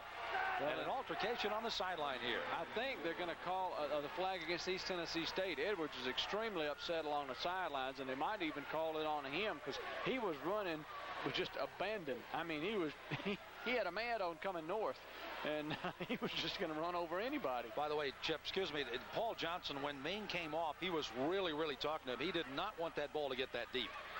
He wanted to kick it to somebody short and let them take a chance on it. He was really upset with that. Well, like you said, Edwards thought about tossing it back to Stringfield, but, you know, I think Edwards did a pretty good job running it back by himself. That's what I'm saying. It didn't matter if he'd have kicked it short. I'm not so sure that East Tennessee State didn't plan to try to get that ball back to one of those deep. Yeah. I would, take a chance on it. Unsportsmanlike, and it's going to be in East Tennessee at the end of the play. It was actually an elbow or a forearm shiver thrown by Edwards at Moreland was the infraction at the end of the play. Here it is again. Moreland again. Good wedge. Excellent speed breaking this slot right there. And watch the interplay here. Did you see the way he switched the ball, though, in his left arm? Perfect. Now, look at this. He's just going to, just forearmed right into him. That may have been what they called, but then they got off to the side in here. We couldn't tell what happened after that. But he was just running like he was, going to just clean house. And he did. I mean, he was just running over folks. Paul Johnson talking to his coaches up in the booth. They have not yet come down, and why not? Because we still have 16 seconds of a game to go. Plenty of time. In the first half. Paul Hamilton still upset at the call along his own sideline there. Let's go down to Matt real quickly. Matt? Sam, the quarterback, Todd Wells, for ETSU right now has his hand wrapped up in ice. It is a badly sprained right hand. He's having trouble gripping the football. He might be done for the afternoon, which is good news for Jamie Chadwell, the way he has played, because if he wasn't playing well, they could be in big trouble. Well, he has indeed thrown for the touchdown that has him in the lead, 17-14. Handoff this time goes to Edwards. And it looks like they may, remember I said this before, be cautious and run down the clock? Sure. 8 seconds, 7. I believe that'll do it. So the two teams have had themselves quite a finish here to the first half of our Southern Conference Showdown game of the week. As again, the East Tennessee Buccaneers have a 3-point lead, 17-14 at the end of the half, and what a hectic finish. Matt Swarad down on the sideline. Let's see if we can go downstairs to Matt. He's alongside of Paul Hamilton. Thanks, Sam. I am here. Head coach of the coach a while this first half. Well, that's typical of us. To give up a kickoff return, that's not good football. I'll tell you right now. Our kids played too hard and did too many good things in the first half. And to play a team of the caliber of Georgia Southern and give up a kickoff return, we'll be lucky as can be if we get out of here today with a win doing that. I'll tell you right now. How about the quarterback, Todd Wells? Is he done for the day? No, he's all right. He's well, and he'll be back ready to go. Just Jamie Chadwell's a good football player, too. He's been back practicing well, and I felt like he deserved to finish that drive off. Thanks, Coach. Good luck in the second half. Thank you. Back up. Thank you, Matt. And again, at the end of the first half, a hectic 17-14 lead by East Tennessee at the Mini Dome in Johnson City. Halftime and Coach, a big finish of the first half. Well, it's a great momentum swing for us. Hopefully we can get out here in the second half and capitalize. We just got to quit letting them throw the ball straight up in the air on third down and killing us with big plays. And offensively, we need to execute better. If we'll do that, we should be okay. East Tennessee, and again, I thought it was interesting. Paul Johnson says stop throwing it up in the air on third down plays. Exactly. Well, you expect a lot of things to be close. First downs are close. Rushing yards, really not that much difference. The passing yards, East Tennessee State, of course, getting 79 was one of the bombs there. Turnovers 2 and 1, but the time of possession, I think, really tells the story. It is extremely close, 15:54 to 14:06, and that's pretty even. And it may be a little surprising that Georgia Southern's had the football a little longer time since they score so quickly. So the stats are pretty even, and I think it'll be exactly like that the second half. But you mentioned business as usual. It's a lot of business like on both sidelines. Right, little tension in the air here. There is indeed that. Paul Johnson and Georgia Southern, of course, he was part of it as an assistant back in the mid-'80s. They were 83-11 on their home field at Paulson Stadium. Not bad on the road since '85. They won 44 and lost 30 on the road. A good road team, and they've got to come from behind as they kick to Joyner again. This time in the end zone. Banks says, no, let's go for the 20-yard line. He'll take it this time. Lightning, I don't think, was going to strike twice. At least Banks didn't think so. Well, you don't want to play with fire twice. Sometimes, too, you'll get burned. So as Joyner delivers the football to one of the officials, he's ready to step back in the lineup, and it will be Greg Hill coming out directing this attack again as Paul Johnson sends his sophomore quarterback who has replaced Kenny Robinson, particularly for the Citadel game. What a tremendous game he had. He was spearheading 421 of the 496 total yards they had against the Citadel. There's his numbers this afternoon. First and 10 at the 20-yard line for Southern. And Hill fakes the option, and a good play coming up on the support for East Tennessee. And they got the great support coming from the strong safety, Mike Scott, who was shaken up earlier in the game, but came back strong and turns a play which looked like it had some potential into about a half-a-yard loss. Sam, you know, I watched Mike Scott play high school football at Petersburg, just south of Richmond, Virginia. And I'm going to tell you what, he was a stud then, and he has been an outstanding player. His 4 years at East Tennessee State, he has played since he came on campus, and he's done a great job for him. He's a third-best tackler for East Tennessee, and also has broken up 4 passes so far this year. Hill, again the option. They do pitch it this time, coming to Steverson. And he'll take it out. Nice little move along the sidelines that gained him about 5 or 6 additional yards. East Tennessee kind of relaxed. Witten failed to deliver the final blow, and Steverson slipped by for another 4 yards and a first down. Well, all of the Georgia Southern backs do one thing.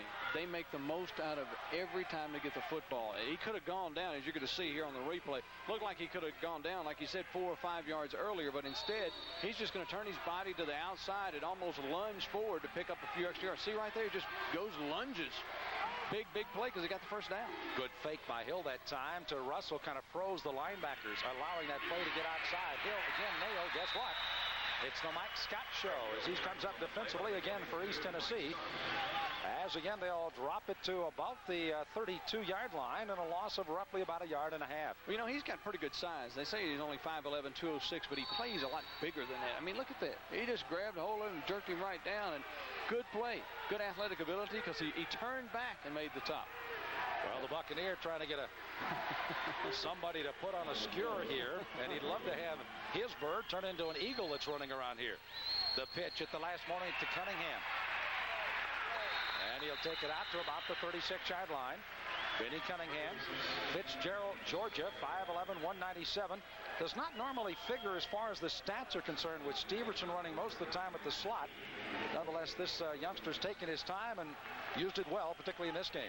East Tennessee State's made some adjustments at halftime, and they're really trying to see right there, getting into the backfield even quicker than they were in the first half. Mark Collins just coming in and putting a pop immediately on the quarterback. Third down play.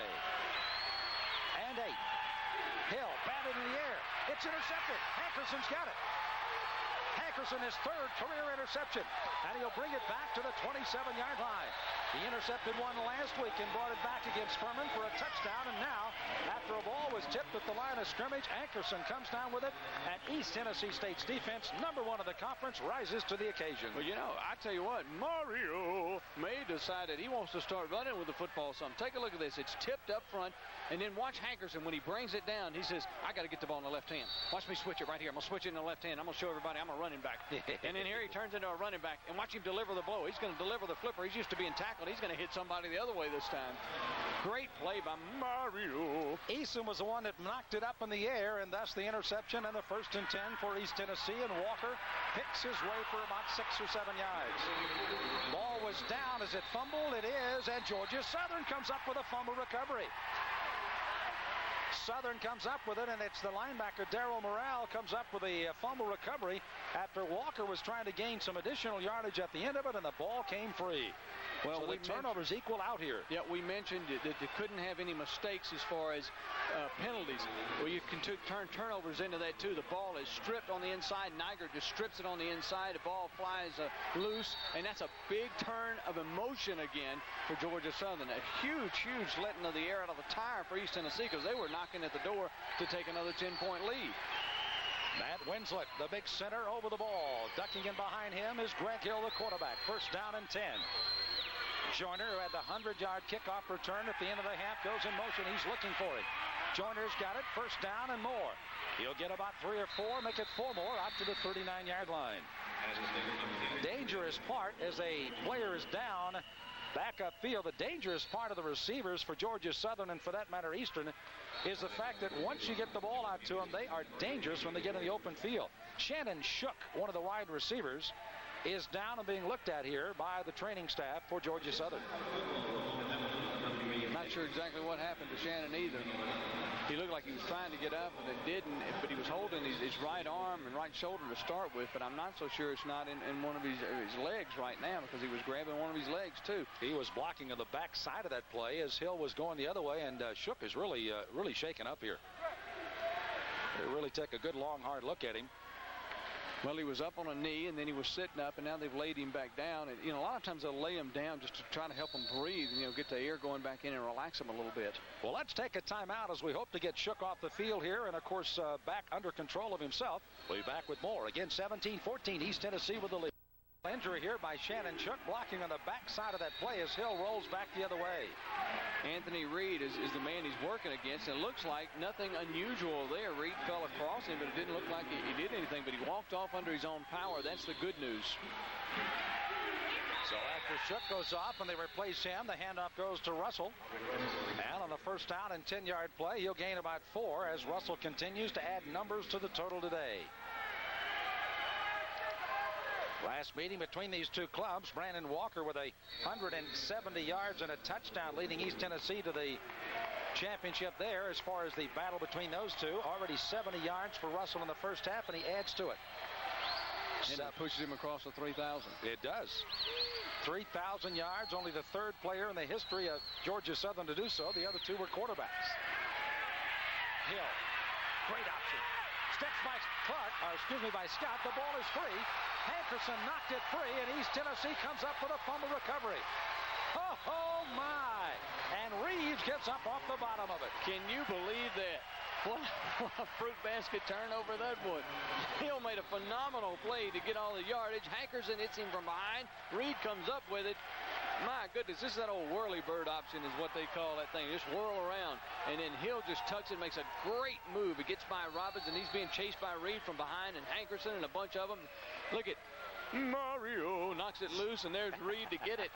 I tell you what, this is getting wild now. The turnovers are really coming into play, and Hill may have been shaken up. They're over looking in his hands. By the way, remember what I said, the business-like and make no mistakes in the second half? Throw that comment out the window. Forget it. East Tennessee. Wells is back in, and the pitch goes to Stringfield. Looking for the backside blocking, but it's not going to be there, and he'll finally struggle for a loss back at the 20-yard line. It wasn't because he didn't try, as he was running all over the field before Rainey finally got a shot at him and brings him down. Well, that one really was not disguised very well. I mean, from the get-go, it looked like it had reverse written all over it as soon as the play was snapped. Look at this. You can just see the linemen aren't firing off, really. Defensive end not doing anything but saying, "Come to me." And then if you keep hitting him, eventually somebody's going to bring him down. There's just too many white shirts. Ran out of real estate. And another look from ground level here, and you could see that once he tried to turn that corner on the outside, there was not going to be any place to run to, and finally Benji Harris was going to make the tackle. Benji's from a great city, Hoboken, Georgia. I love that. Hoboken, Georgia. We got a player down on the field. Stringfield. I think what he caught was a cramp. Yeah. It looked like a cramp, and usually when they do that with your leg and start massaging the back of your calf, that's the old cramp. As many yards as he's run for today, it's understandable how he could catch one. You know, I was one of those gullible people. When I get a cramp on my leg, I had one of the coaches says, now take your first finger and your thumb and squeeze the bottom of your nose as hard as you could squeeze it right underneath the bottom of your nose. I would do that every time, and it hurt even worse. I was very gullible. I got a quick story I'll tell right now because we got a minute. Rusty Russell, defensive coordinator for Georgia Southern, used to babysit me years ago. We lived in Athens with Coach Irk Russell when he was assistant at Georgia. In fact, Rusty's younger brother, Jay's a year older than I am. I played Little League baseball with him. So this has been like old home day. And Frank Inman, who does the radio broadcast for Georgia Southern, was at the University of Georgia when I was growing up. So I feel like I'm at home today. All these people, this has been fun. You've seen a lot of friends, and they've asked for the money back, too, yes, as a matter of fact. Wells, after again Stringfield is up and off the field, has a second down. They still need roughly about 18 to go. They pitch to the outside to Walker. Walker trying to turn the corner, and I tell you what, the good pursuit now by Georgia Southern. Turning on those corners will not let it get out of bounds, and linebacker Darryl Morrell has really had himself quite a day. Also tells you how young I am. Great defense there by Georgia Southern. And you know, it helps when you get a big loss on first down because then you can kind of pin your ears back, and that's exactly what they're doing here. Good pursuit, just not enough speed and no angle that Walker could get away and get around the corner. Now with a 17-14 score, 10-17 left to go, a third down play for East Tennessee. Even if they have to punt it away, Georgia Southern's going to get good field position here. So East Tennessee looking for a play. Stringfield is back in. He and Attican both went flank to the right side. Now Attican comes back behind the formation in the slot on the left. And they didn't get the play off. So Wells did not get the playoff. This is going to be an interesting situation to see if he was going to be able to throw that ball. It would have been his first pass of the half. And again, he just took too much time as Adigan was not in the right position. Well, you know, the other thing with that hand, if you can't grip the ball is one thing, but even taking a snap. Right. Because you got that right hand up top, over in the center's tail there. I mean, the ball is going to pop in the bottom portion of your hand. So, and he keeps gripping that hand some. So obviously he's having a little pain with it. And Jim Beverly's not going to snap it back there softly for you, that's for sure. He's not going to hand it to you. That's right. By the way, Beverly's one of those, what they call the Kingsport, Tennessee connection here at East Tennessee. They've had some great ones come out of Kingsport, just up 181, and they just kind of roll right in here and play some great football. And Beverly's one of those, a sophomore, 6'4", 304-pound center. Well, it's an interesting call because, once again, you got to be a little careful. You know, do you want to take a shot here of trying to have a big gainer and risk putting the ball up in the air or try something funny? Because if you make a turnover here, the field position for Georgia Southern will be unbelievable. And yet you got to do something to try to press forward to pick up a first down. I mean, you don't want to throw in the towel on trying to make a first down. Interesting enough, a quarterback by the name of Doug Martin has come out as a flanker on the left side in the slot. They may be pitching back to him. Let's see what they do with Wells. This is a third down play. Nope, they're just going to look for him upfield, and this is Wells. Wells trying to run. It's not going to get anywhere close to even back to the line of scrimmage. May have gotten back to the line of scrimmage where Morrell makes the stop. And Georgia Southern's defense turns in the job they need. East Tennessee has to kick the ball away with 3 turnovers already here at the start of the third period. Game summary so far, 290 first-half yards by East Tennessee. Both teams scoring touchdowns within 16 seconds in the last 2 minutes of the first half. Was that a wild thing or what? And Georgia Southern, 3 turnovers in the game.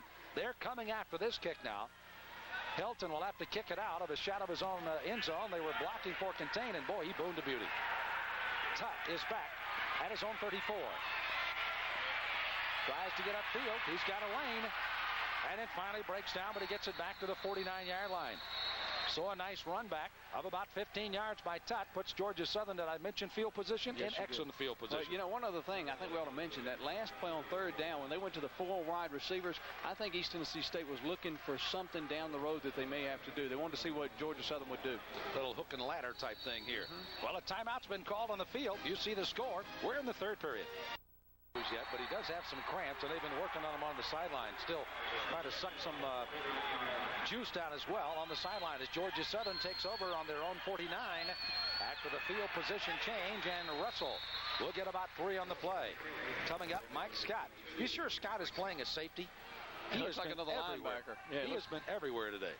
Well, the strong safety has to be strong. He has been all day long. I'm telling you, he's a good football player. You know, like I said, I watched him in high school, and he was all over the field in high school, and he's just stepped it up here, and he's really stepped it up the second half. Calling that defensive secondary call. Comes out, lines up, actually has a linebacker on the left side as this is Hill back to throw over the middle. He's got it complete. Parnham, who was shaken up after making a catch back in the first half, takes it down to the 15-yard line. And Hill had all day to throw that football, and Parnham was absolutely wide open. Let me tell you, that is an outstanding call on the GSU sidelines. They rolled Hill to the right side, and the tight end was lined up on the left side. And all he did was just jog straight down the hash mark. I mean, nobody was paying any attention. So sneaking to the tight end out, and sometimes the linebackers missed him. They missed him that time. Hill hit him. Big gain. Parnham has only a ripple in the pond as far as stats are concerned, so that was his biggest play of the year as they get it down inside the 15 to the 13-yard line. You check that off. I've been trying to get that in to get that in all day. Hey, I like that. Georgia Southern trying to make a move here to take the lead back as they trailed 17-14 in the third in a game that has seen a couple of fumbles and an intercept already. Man, that was good. Ripple in the pond. I like that. Sure fun to work with. I like it. Thank you. Likewise, Matt Swartad warming the sidelines. We'll have some information coming shortly with us as what's happening down there emotion-wise on this game. There's the fake to Russell. And Hill goes nowhere. Big collapsing defense from behind. That one, it was Jones. From Atlanta, Georgia, Reeves also figuring in on the tackle as well. You know, Reeves actually is listed as a outside left linebacker, but he'll flip-flop left and right, and he's just about anywhere he wants to be. Hill should have handed the ball off that time because Broderick went 6 or 7, 8 yards before anybody came near him. I think in the film crunch session next week, oh my, they'll be saying, hand that ball off. In motion goes Steverson. Third down play. Hill, time to throw again to the end zone. Just out of the reach of a diving intercept man on the other end of the field as they try to come up, and that was going to be Lindgren. Made it drive for the play. He's a free safety, and that time it almost appeared that Joyner, who was in the back of the end zone, expected that ball to come to his left. Instead, it came behind him. Let's take a look. Yeah, it looked like he just really didn't get set to throw that one. Yeah, and it's throwing in the wrong direction. Yeah, he had cut. He was actually detained, and Hill just threw it behind him. So they'll try the field goal try here, and Eric Ming, well, I've had virtually kicking every field goal today. Unfortunately, Mr. Chapman has had one, and Ming puts it up. The left footer's got it up, and it's good, and we're tied at 17 all. So Eric Ming puts it through. Ming, by the way, is now 24 out of 28 field goals, and he's had himself a day to tie the game for Georgia Southern. We're here in Johnson City, East Tennessee State University, now being tied by Georgia Southern on a big day of Southern Conference football. The winner here goes out as the leader of the Southern Conference, of course, depending on how Chattanooga does at Appalachian State, also with one loss, as these two teams handled well. It could be sole possession in first place. That's exactly right. If Chattanooga should lose there, someone walks out of here as the leader. And if it happens to be Georgia Southern, they have become very, very close to wrapping up at least a tie and virtually an opportunity to look at the playoffs again this year. Yeah, because their schedule is awfully favorable the last few weeks of the season. They've only got one other conference foe, and that's Furman, and they play Furman at home, which is a tough place for an opponent to go in and win. 83-11 at Paulson Stadium out in Statesboro. They'll finish up, interesting enough, with a first-year Division I club in South Florida, down in Tampa. They have got something like 55,000 season tickets sold, and an unbelievable return to football down in Tampa there. That's what you call drawing them in. They do indeed. Edwards, along with Stringfield, cramps and all in the back of his calves, and Ming will kick off to it. Booms one, heading towards Stringfield. He has this one at the goal line.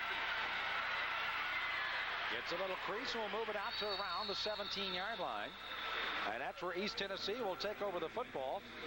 And it's got to be an interesting situation for Eastern here, Chip, and the fact that how long can they continue to go with Wells being a little uncertain on what he can or cannot do with that right hand? Well, they're going to have to find out now if he can throw the football. He injured his hand in the first half, came out. Chadwell came in, threw a touchdown pass. We weren't really sure what would take place in the second half. He hadn't put the ball up yet. They're going to have to see, I think, on this series if he can throw and if he can continue to go. Well, this is the bandwagon driver for all of the year for Wells, the fine freshman quarterback. So they're going with him. You see the numbers, not bad at all. Certainly good in the first half. He'll throw for the first time as he throws it to Stringfield. Question answered, I think, out to the 31-yard line. And Stringfield makes the catch and makes it right in front of the linebackers that time and gets a first down for the Buccaneers. Two questions answered. Wells can still throw, and Stringfield has gotten rid of all those cramps. That's right. He's still bent over from the waist there, but I think it's mostly a sock problem now. This was a good throw. I mean, that's a good throw. That's right on line. And Stringfield did not look like he was jogging or in any pain making the run. Boy, Adigan had to be a little surprised. He thought that pass pattern has come to him, and he said, oh, did he overthrow that baby? And Stringfield's behind him for the catch. First down, East Tennessee. 6:09, third period.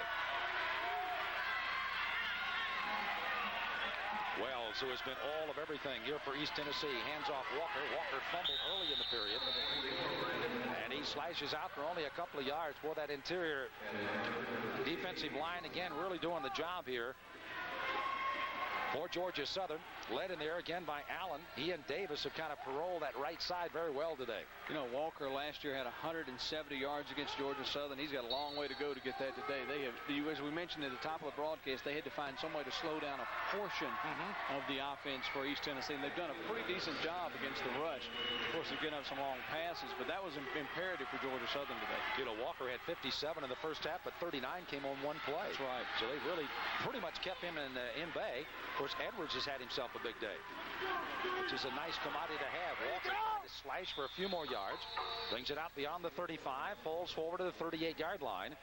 It'll bring out roughly a third down. They'll need 3 to keep their drive alive as we're tied at 17. Well, it's one of those the lesser of two evils. You can't shut down either one of these offenses, as we found out. I mean, they're going to put points on the board. They're going to get yards, but you got to control to keep it from just being a track meet, whether it's throwing the ball all day or whether it's running the ball all day. And I think both defenses have played pretty well.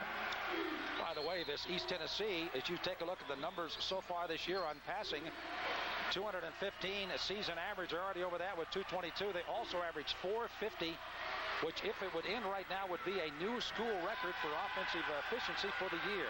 Wells dumps it off over the middle. That'll be shy of a first down. Gets it down to the 40-yard line. And now comes up a crucial fourth down call as they try to just dump that one out to Cooper. Cooper made the catch, but he was shy of a first down. And how many times do you tell your receiver get beyond the stake and then come back? He got to the stake and came back, and it cost them the yard they needed. Yeah, I think they're going to go for it. Looks like they're going to go for this. They may just line up on the line of scrimmage and try to draw Georgia Southern off. I tell you what, if they go for this is a real gutsy call. Oh, man, this early in the game, a gutsy call where that ball is at the 40, you better believe it. And it's a long one. It's not a short one because the first down marker is past the 41-yard line. 1 yard for the first down. Stack the running backs.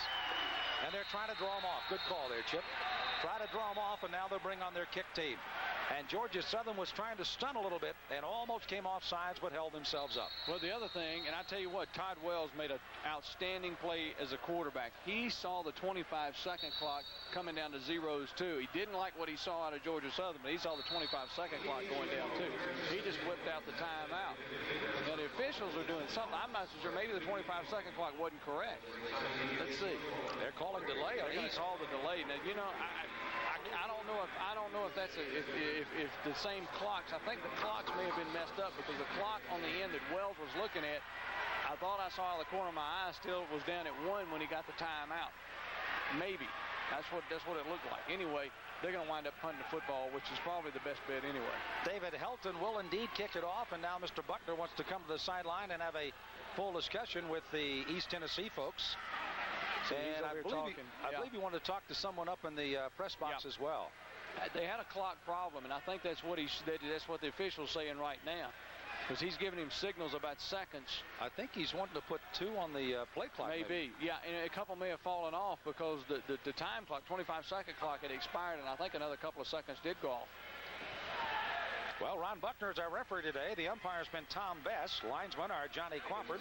Line judge is Terry Walters. The field judge is Rick Schnelling.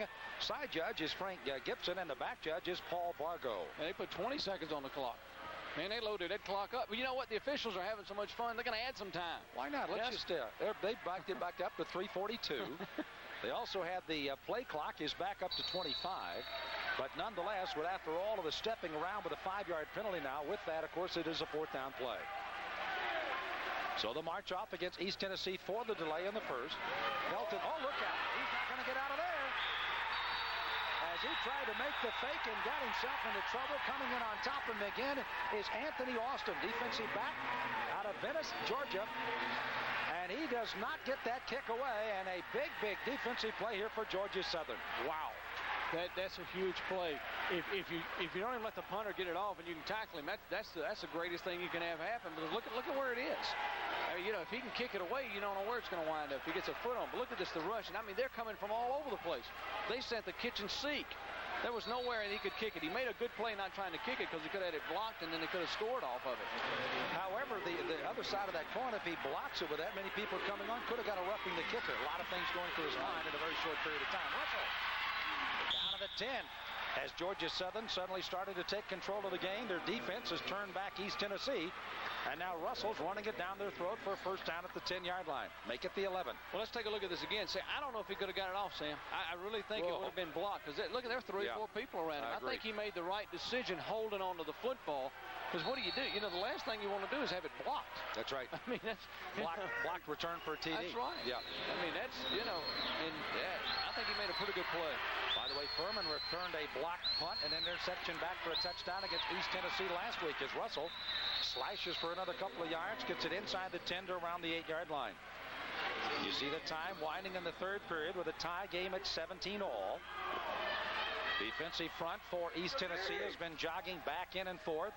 Eason has been, for the most part, at right tackle.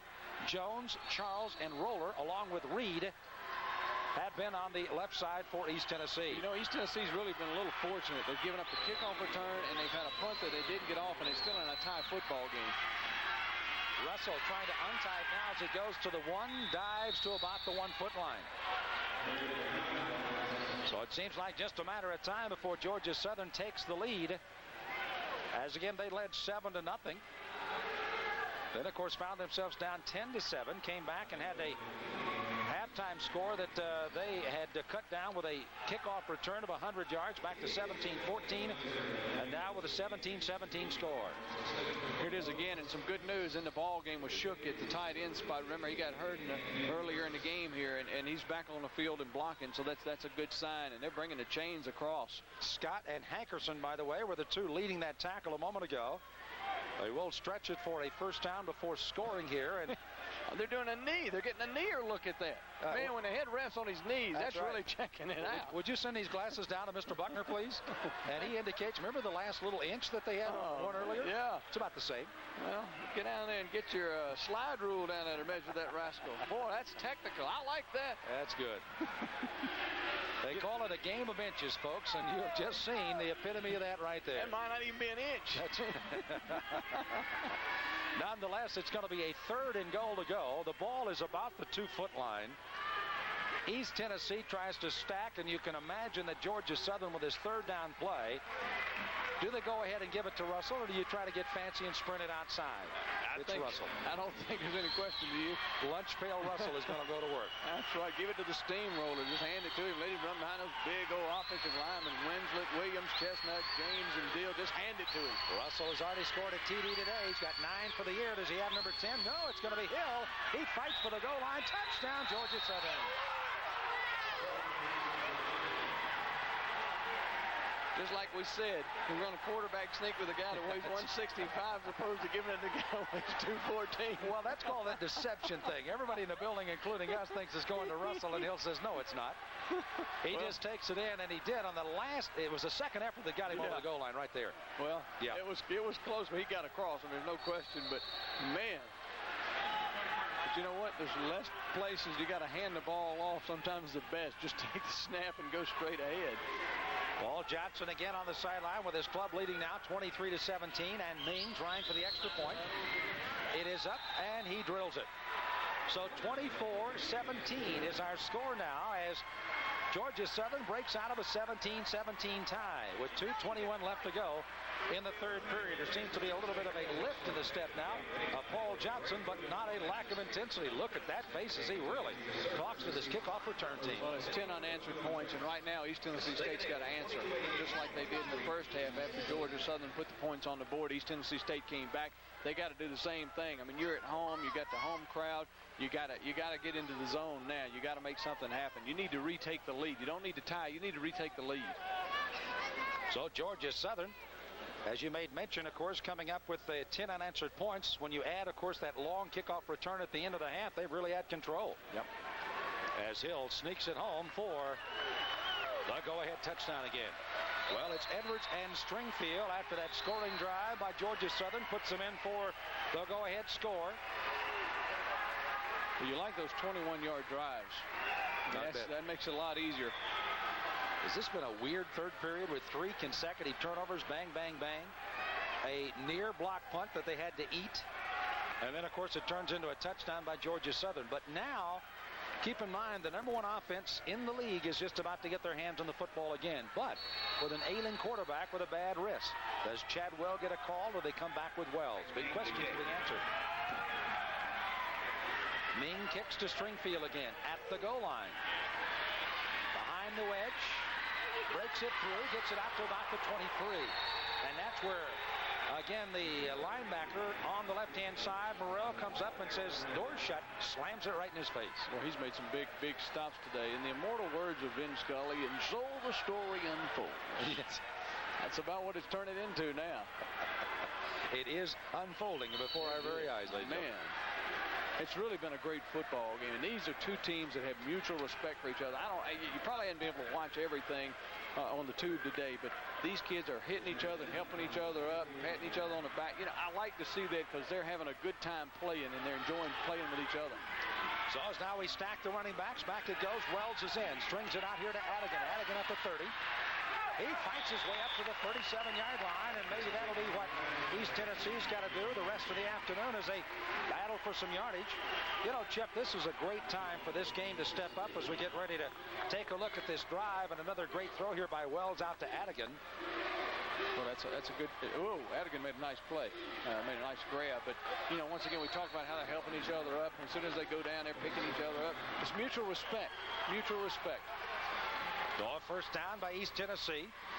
Out at their own 37-yard line. Wells to the first back through, and that's Edwards. And this game comes at a great time in the Southern Conference history. Marshall, of course, has been a dominant force and a two-time national champion out of the Southern Conference. They move on to the Mid-American Conference, up to Division I, as we have a player down and struggling to get to his feet here for Georgia Southern. And that, I believe, is going to be Davis, Eric Davis, their defensive right end. And he gets up rather slowly, but my point being is that someone had to step up. Well, the fortunate thing for the Southern Conference, you've really had about 4 or 5 teams that have stepped to the front. You certainly have Georgia Southern, you have East Tennessee, you've had Appalachian State early, you've got Furman, and now Chattanooga with Buddy Green with all of his transfer help over there. And now they've all stepped up and said, well, Marshall is not here. We're going to be the guys that take over. And I think that's great for the conference right now. Well, and like you said, you've got 5 real good football teams right there. And those 5 can play with anybody in the country in 1AA. I guarantee you they can play with them. And you know, those 5, there's not a lot of difference between them. That's true. I mean, they've all beaten around on each other. Good sign there. Davis getting up and going to go off the field under his own power. So that's a good sign. But here's a look at it again. Let's see what happened. He's down the bottom corner of your screen. And well, he just had everybody cave in on him. That hurts me from all the way up here. Is everybody falling on him? A lot of weight he was trying to support. Travis Crusenberry, again the left guard. You talk about weight, 6'2", 288, kind of torqued his back there. And Davis comes off. He's a bull. Crusenberry is a bull. Sophomore's played ever since he got here. He just plays. Second down, 8 yards to go for East Tennessee. Good fake. He's throwing it out to Adigan. Adigan running down, just tipped away at the last moment. As Georgia Southern's defense reacts, and that's Dickerson running back onto the field after making a clutch play as Adigan had his radar tuned in on that one. Oh, boy, that was a huge play by Dickerson. Sophomore out of Bartow, Georgia. Man, that's one of those, you just throw the paw up there at the end, just deflect it any way, shape that you can, and there was no way for Adigan to bring it down. He, by the way, Dickerson is their #1 tackler for Georgia Southern and also has 1 intercept and now his 8th pass broken up. Take a look at this. Right there. If he didn't make that play, it's good night, Irene. If he's 5'11" and not 6'1", it definitely is. Here's Wells running, throwing on the run to Adigan. First down, East Tennessee. They'll give him the forward progress all the way out to about the 44-yard line. And boy, he is ripped back that time. Hal Carter Jr., a free safety out of Cordelia, Georgia, makes the defensive stop here for Georgia Southern. Wells, once again, does not look like a freshman. Freshmen don't make plays like that. Look at him. He drops back. The pocket kind of starting to fall out. He's thinking about running. Well, wait a minute. I see BJ. That's where I need to go with that thing. Find BJ. Carter making that stop, but not before. Again, the progress is to the 44. Wells again, deep back to Walker. Walker bumps off the 1 tackle to the outside and finally caught and dropped from behind. Boy, he's got that tremendous foot speed, and once he breaks the line of scrimmage, Nybert even having trouble bringing him down.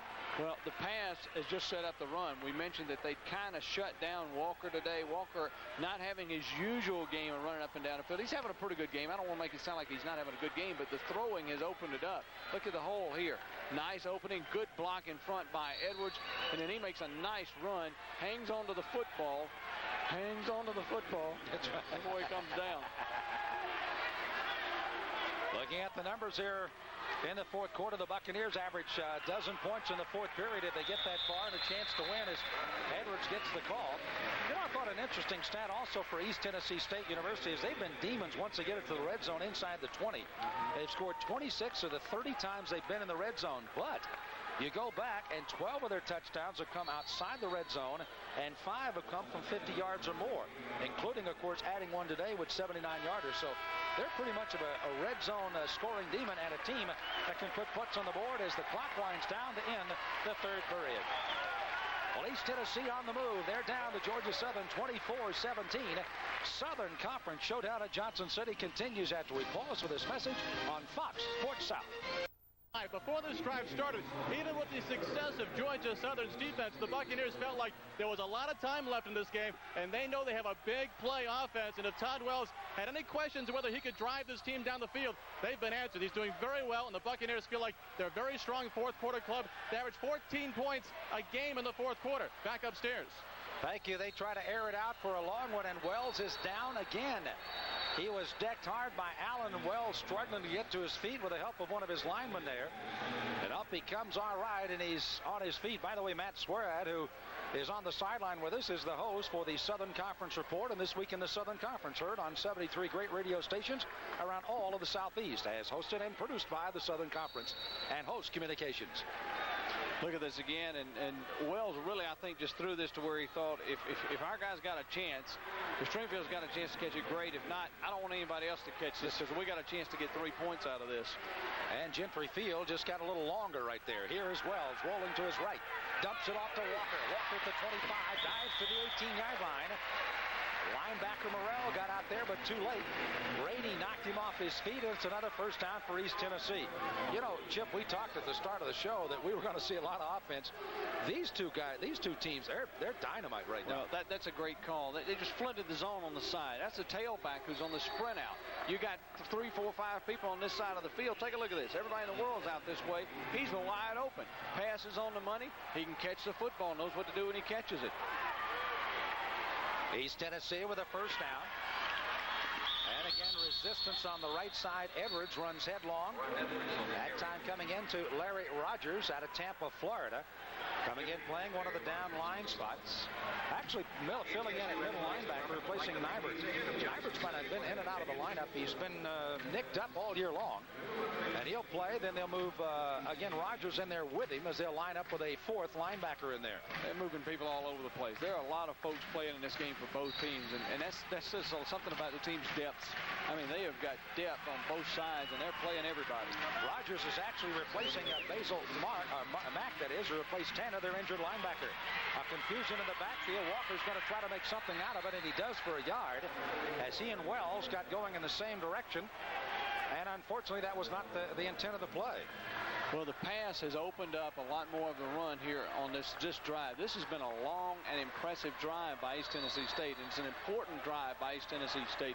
That time, just, mix up in the G and Haw in the backfield. We haven't had a G and Haw. We haven't had that today, have we? It's the mule going left or right. G is right, Haw is left. Okay, I'll remember that. Todd Wells, you see the numbers, 231 yards and a touchdown, but he'd love to have that number 2 on the board now. Back he goes, looking, Wells still looking, running, looking in the end zone, throws back in the end zone, touchdown, East Tennessee. Oh my, that line bought him time, and Adigan makes the catch. Dickerson was the closest man, but Adigan goes up in the crowd and gets it. Well, you can credit Todd Wells with a phenomenal play. Look at this. I mean, this is outstanding. He's got time. He stays alive. He keeps moving. He's still looking. Adigan says, hey, I'm going to go the other way. I'm open. Hit me. Fine pass. Fine catch. That's a great drive. That is an outstanding drive by East Tennessee State.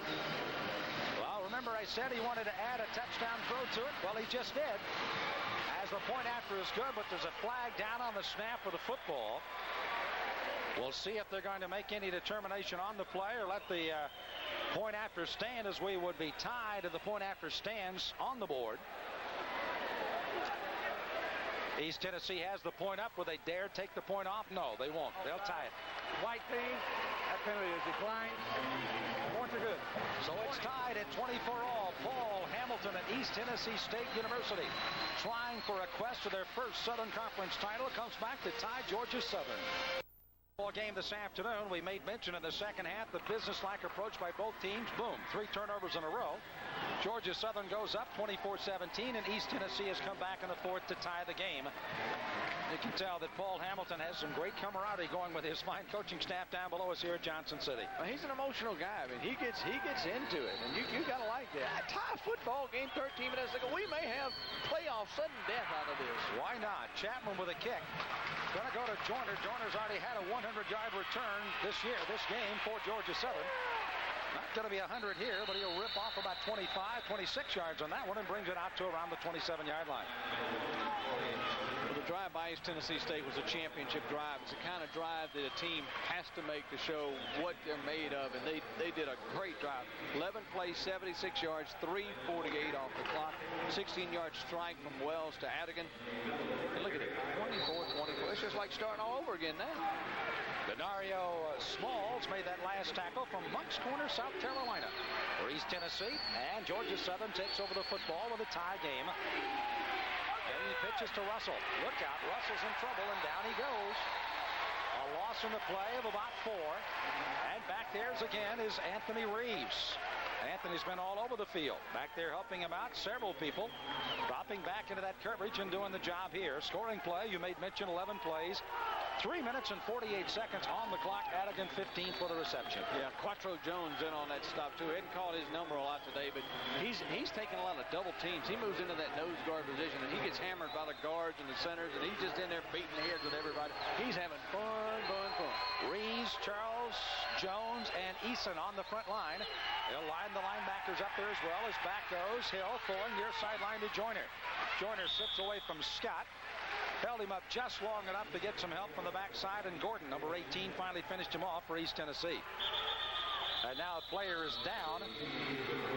It's number 51, Mark Collins, for East Tennessee, as he's writhing in pain along their sideline. And that will show you a good indication. We have several players that have been down. Fortunately, and we'll knock on a little wood, we haven't had anybody serious injured. Shows you the good hard knocks these kids are putting on today, though. Yeah, they're really popping each other. And this is the second or third time that Collins has had to come off the field today. I mean, he's been in the midst of a lot of this. Let's see what happened on the end of the play here. There, yeah, he took it from his own man. I think he got kicked in the head by Scott. Yeah, I think he did, too. I'll have to talk to Scott about his shin bones, too. Maybe a little bit. Georgia Southern in the fourth quarter have averaged only 7.6 points in the fourth quarter this season, so it would have to favor East Tennessee based on the averages so far.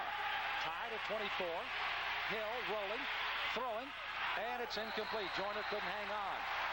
And Mike Scott, who has seemed to be everywhere on this football field for East Tennessee's there to knock it away and helps the officials make the call. Well, he's really come up big here in the second half. I mean, he has really come up big. Look, hey, Collins back in. Yeah, back in. You ain't gonna keep him out long. Fourth down play in Georgia Southern. Hearing the roar of the defensive crowd for East Tennessee, and they'll have to kick it away. We know none of these teams know it, but Chattanooga's losing to App State 10-0. So whoever wins this game, if that holds up, is going to be first place in the conference. They will indeed. As Georgia Southern, you saw Kenny's numbers there through the first 3 quarters of the game. 11:49 left to go here, and a 24-all score.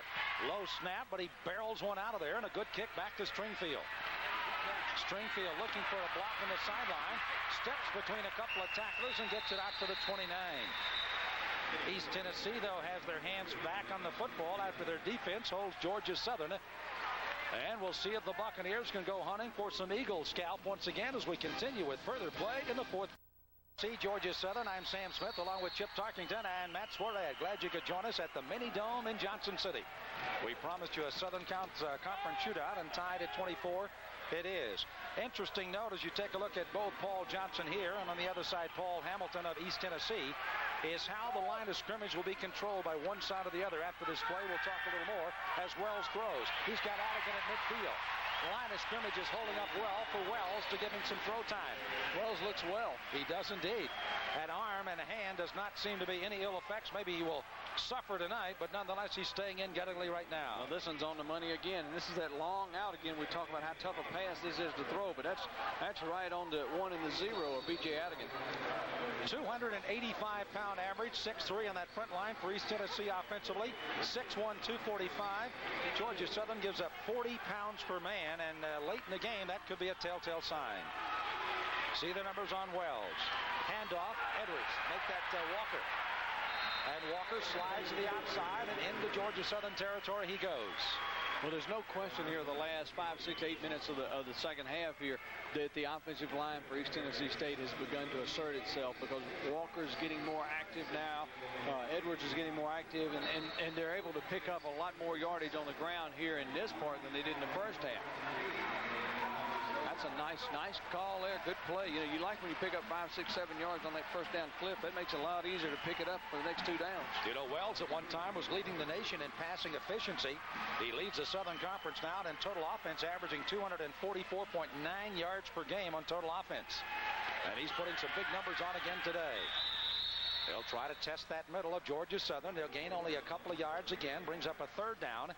Short yardage situation, but the key thing for East Tennessee with this tie game, use a lot of the clock, maybe get your score along the way, and hope that you don't give too much time and the ball and field position to Georgia Southern. Well, we mentioned the big 40-pound difference with the offensive line, and all day long Georgia Southern has tried everything they can to change things up, to get into the backfield. They've stunted, they've slanted, they've brought linebackers.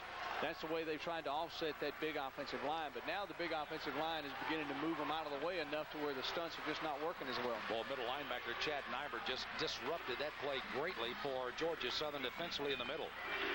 3rd down play. Wells to throw. Near sideline. Adigan's got the first down as he dives at the 35.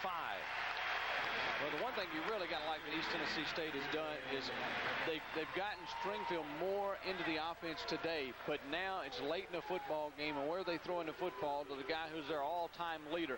Wells knows Adigan will catch the ball, he'll run the good routes, and look at this. He turns up north and south as soon as he gets the football, picks up the first down.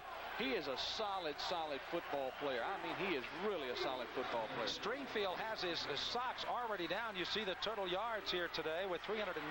Stringfield has his socks down, which will give an indication they've been really rubbing those calves on the sideline, trying to keep him warm as he's back in and flanked to the left. Give it to Walker. Look out, no place to go.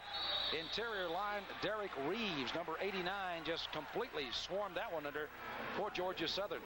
Well, we mentioned that Georgia Southern had to do something today to shut down a portion of the offense.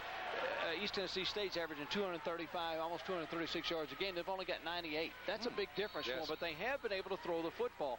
But if there's only one part of the game that you're getting whipped in, one of the 2 of those to slow down this offense, that's the reason they're in the football game right now. I mean, that's a big difference. It is indeed. Reeves, again, along that front line. Reeves, Harris, Allen, and Davis in there for Georgia Southern, trying to stop this 2nd down play.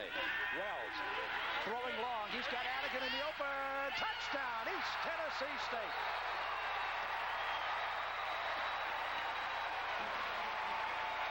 Where do you go? Whoa, my. Well, it's starting to add up here for East Tennessee as Adigan with a 39-yard reception and a touchdown for ETSU. And a go-ahead score, 30-24. Well, Georgia Southern guessed again. They brought linebackers but could not get to Wells quick enough. And Adigan just got past everybody in the secondary. Here they come again. You see the linebackers coming. You see Nyberg's trying like crazy to get there. Wells just enough time to uncork it. He gets it in. That's the 3rd touchdown today for Adigan. Well, remember that stat we had for you is this one. It is left as Chapman hooks it. And the extra point. Well, does that tell you how crucial that extra point was?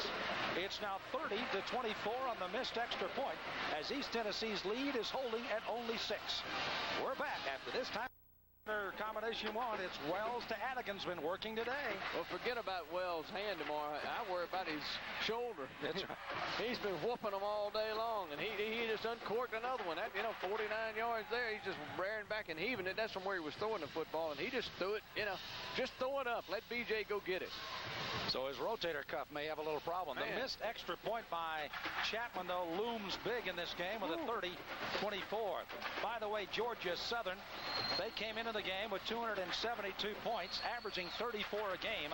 That's through 8 games. The most they've ever scored through 8 games was back during one of their championship years. Back in '86, they had 310 points to this point. 296 now, second all-time for Georgia Southern, and you just have a feeling there's more to come, and they're not kicking it deep. Georgia Southern trying to get some running up the right side of the field. That time it is going to be Freeman. Chedrick Freeman out of Lincolnton, Georgia. He's a slot back sophomore. And again with a 30-26 score. Let's go downstairs. Matt Swarad. Matt? Thanks, Sam. I'm here with Fred Warren, the head men's golf coach at ETSU, as the excitement continues in the football game. A lot of excitement with the golf program here. You're ranked 11th and 12th in the nation, Coach. Tell us about this year's team. Well, we have a pretty good team. It's the first year in 4 years that we haven't returned an All-American and don't have a senior, so we may be down a little bit, but we have a lot of talent, so we have a chance to have a good year. Also, this team last year was ranked #1 in the country for 4 weeks. You've had plenty of players who want to play professional golf. Yeah, ETSU has a strong tradition in golf. Mike Holbert's one of our most successful tour players, but we've had 3 players win tour events, and Bobby Watkins is one of our top players who just finished in the top 15 on the Nike Tour. Last 2 years, we put out some All-Americans on the Nike Tour. Garrett Willis, Bobby Gage, and Keith Nolan is a 3-time All-American that missed winning the NCAA by a shot this year that's going to the second stage of tour qualifying. So we've been fortunate to have a lot of talent here. Well, thanks for taking the time to talk with us today, and good luck in your final 2 tournaments. Thank you very much. Appreciate it. Thank you. Fred Warren, the head men's golf coach at ETSU. As I send it back upstairs, one final note here. The Buccaneers have scored 30 points or more in a game 5 times this year. This is the 5th time. They're 4-0 in the previous 4. Back to Sam. Thank you, Matt. And right now, speaking of putting, I guess Roderick Russell is finding the green very nice to his liking as he's ripped off a couple of first downs for Georgia Southern. Shy of the second one by only a yard. 8 minutes left to go here in the 4th period. And Hill is going to be swarmed. That play definitely broke down. He was looking to hand it to somebody. And before he could do anything with it, all over the top of him, he found, again, East Tennessee State players, led again by number 39, Anthony Reed. Yeah, boy, and he had Robbins in there and Quattro Jones. I mean, all of them were on that play. You credit that with the defensive line. The defensive line gets a tackle there. Just give it to everybody. So that brings up a 3rd down and 3 now. And the defense is encouraged by the crowd at East Tennessee to make the stop. Georgia Southern digs in to do what they can do about getting the first down. Russell's hit for a big loss. As down he goes, and Eason makes the stop of the day for East Tennessee. Boy, they forgot to block Curtis, and that's hard to believe. Big as Curtis is, I can't believe I didn't see Curtis. He's standing right there in the hole, and he said, "Nobody blocked me. Hey, baby." Oh, man. You talk about Russell going one direction and going the other in a hurry. Look at that. Well, that's a miscommunication on the offensive line, and you got to make that block. My goodness, you can't get your fullback just hammered like that. Woo! Because that was a big, Georgia Southern starts with the 2 big runs by Russell. They pick up a first down, then they get close to a first down with a second run, and then they lose yards on the next 2 plays. East Tennessee taking a timeout right now. They didn't like what they had as far as their kick coverage is concerned, and Paul Hamilton screaming for a timeout. He didn't want to have any breakdown in communications here, and it gives Georgia Southern also a chance to huddle. It's 30-24. Georgia Southern will be kicking it back to East Tennessee. We return to Johnson City. The sidelines for East Tennessee. The first thing he told his kicking team is to be smart if you're going to rush that kicker. Stringfield is back waiting. And don't jump off sides because that'd be automatic first down. Exactly. 4 yards to go. Sullivan is the short back in this kick situation. Georgia Southern should elect to snap it, but they're not going to snap it short. And they're going to fake it. Faking, throwing it back. They're going to throw it to the sidelines, and it's going to be complete. Incomplete. They thought they had the catch on the near sidelines by Carl Small, but it's going to go incomplete on a 4th down play, and now we've got the officials starting to have a conversation with one another here. Well, I think there's going to be an ineligible receiver downfield. I mean, everybody in the world was past the line of scrimmage there. They really didn't disguise that one very well, but we went to the timeout, and you and I both, Sam, said they may fake it here. Snap goes back, and Wara just takes off. The coverage was on the left side of the field. That's where he was trying to go. He was bringing everybody to the right and throw back. But you know what? East Tennessee State had seen that on the film.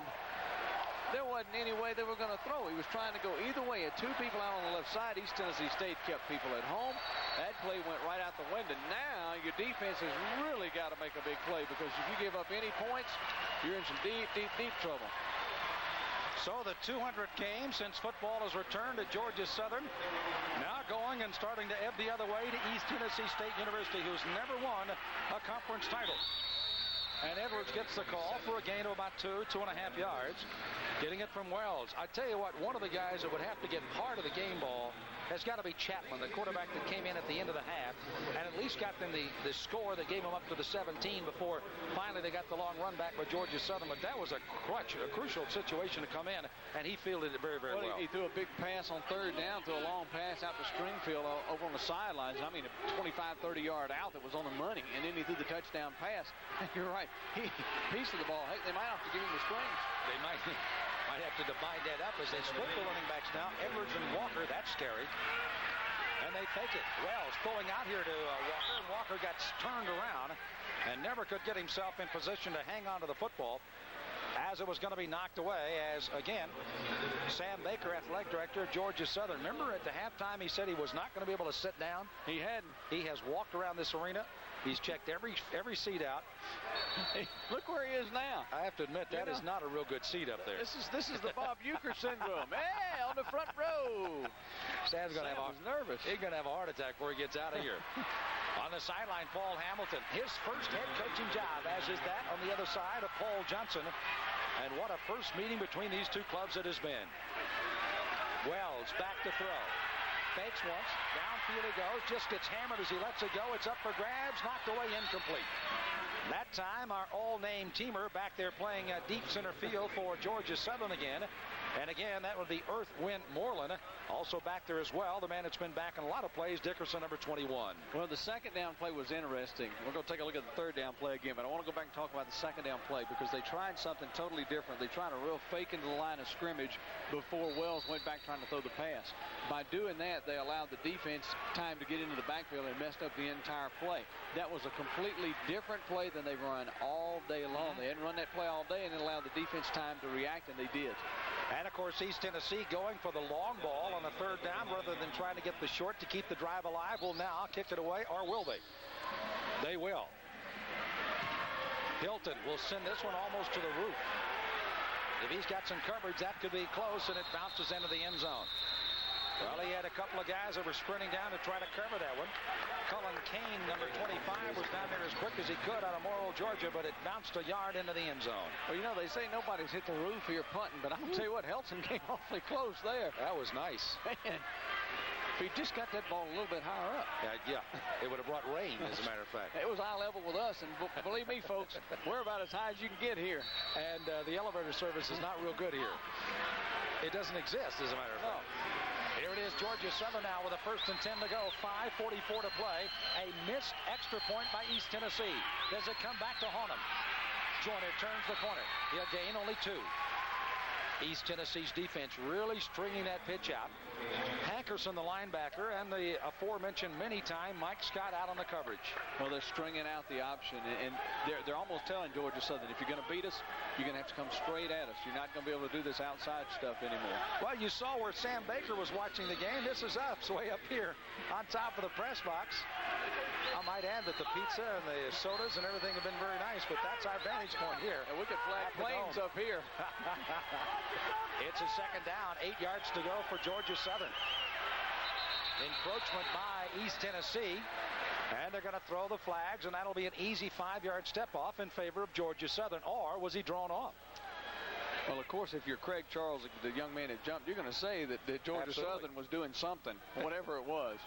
You know, it's a great vantage view from up here. We are a long way up, but I mean, you can see everything from up here. Contact offsides on the blue team, 5-yard penalty.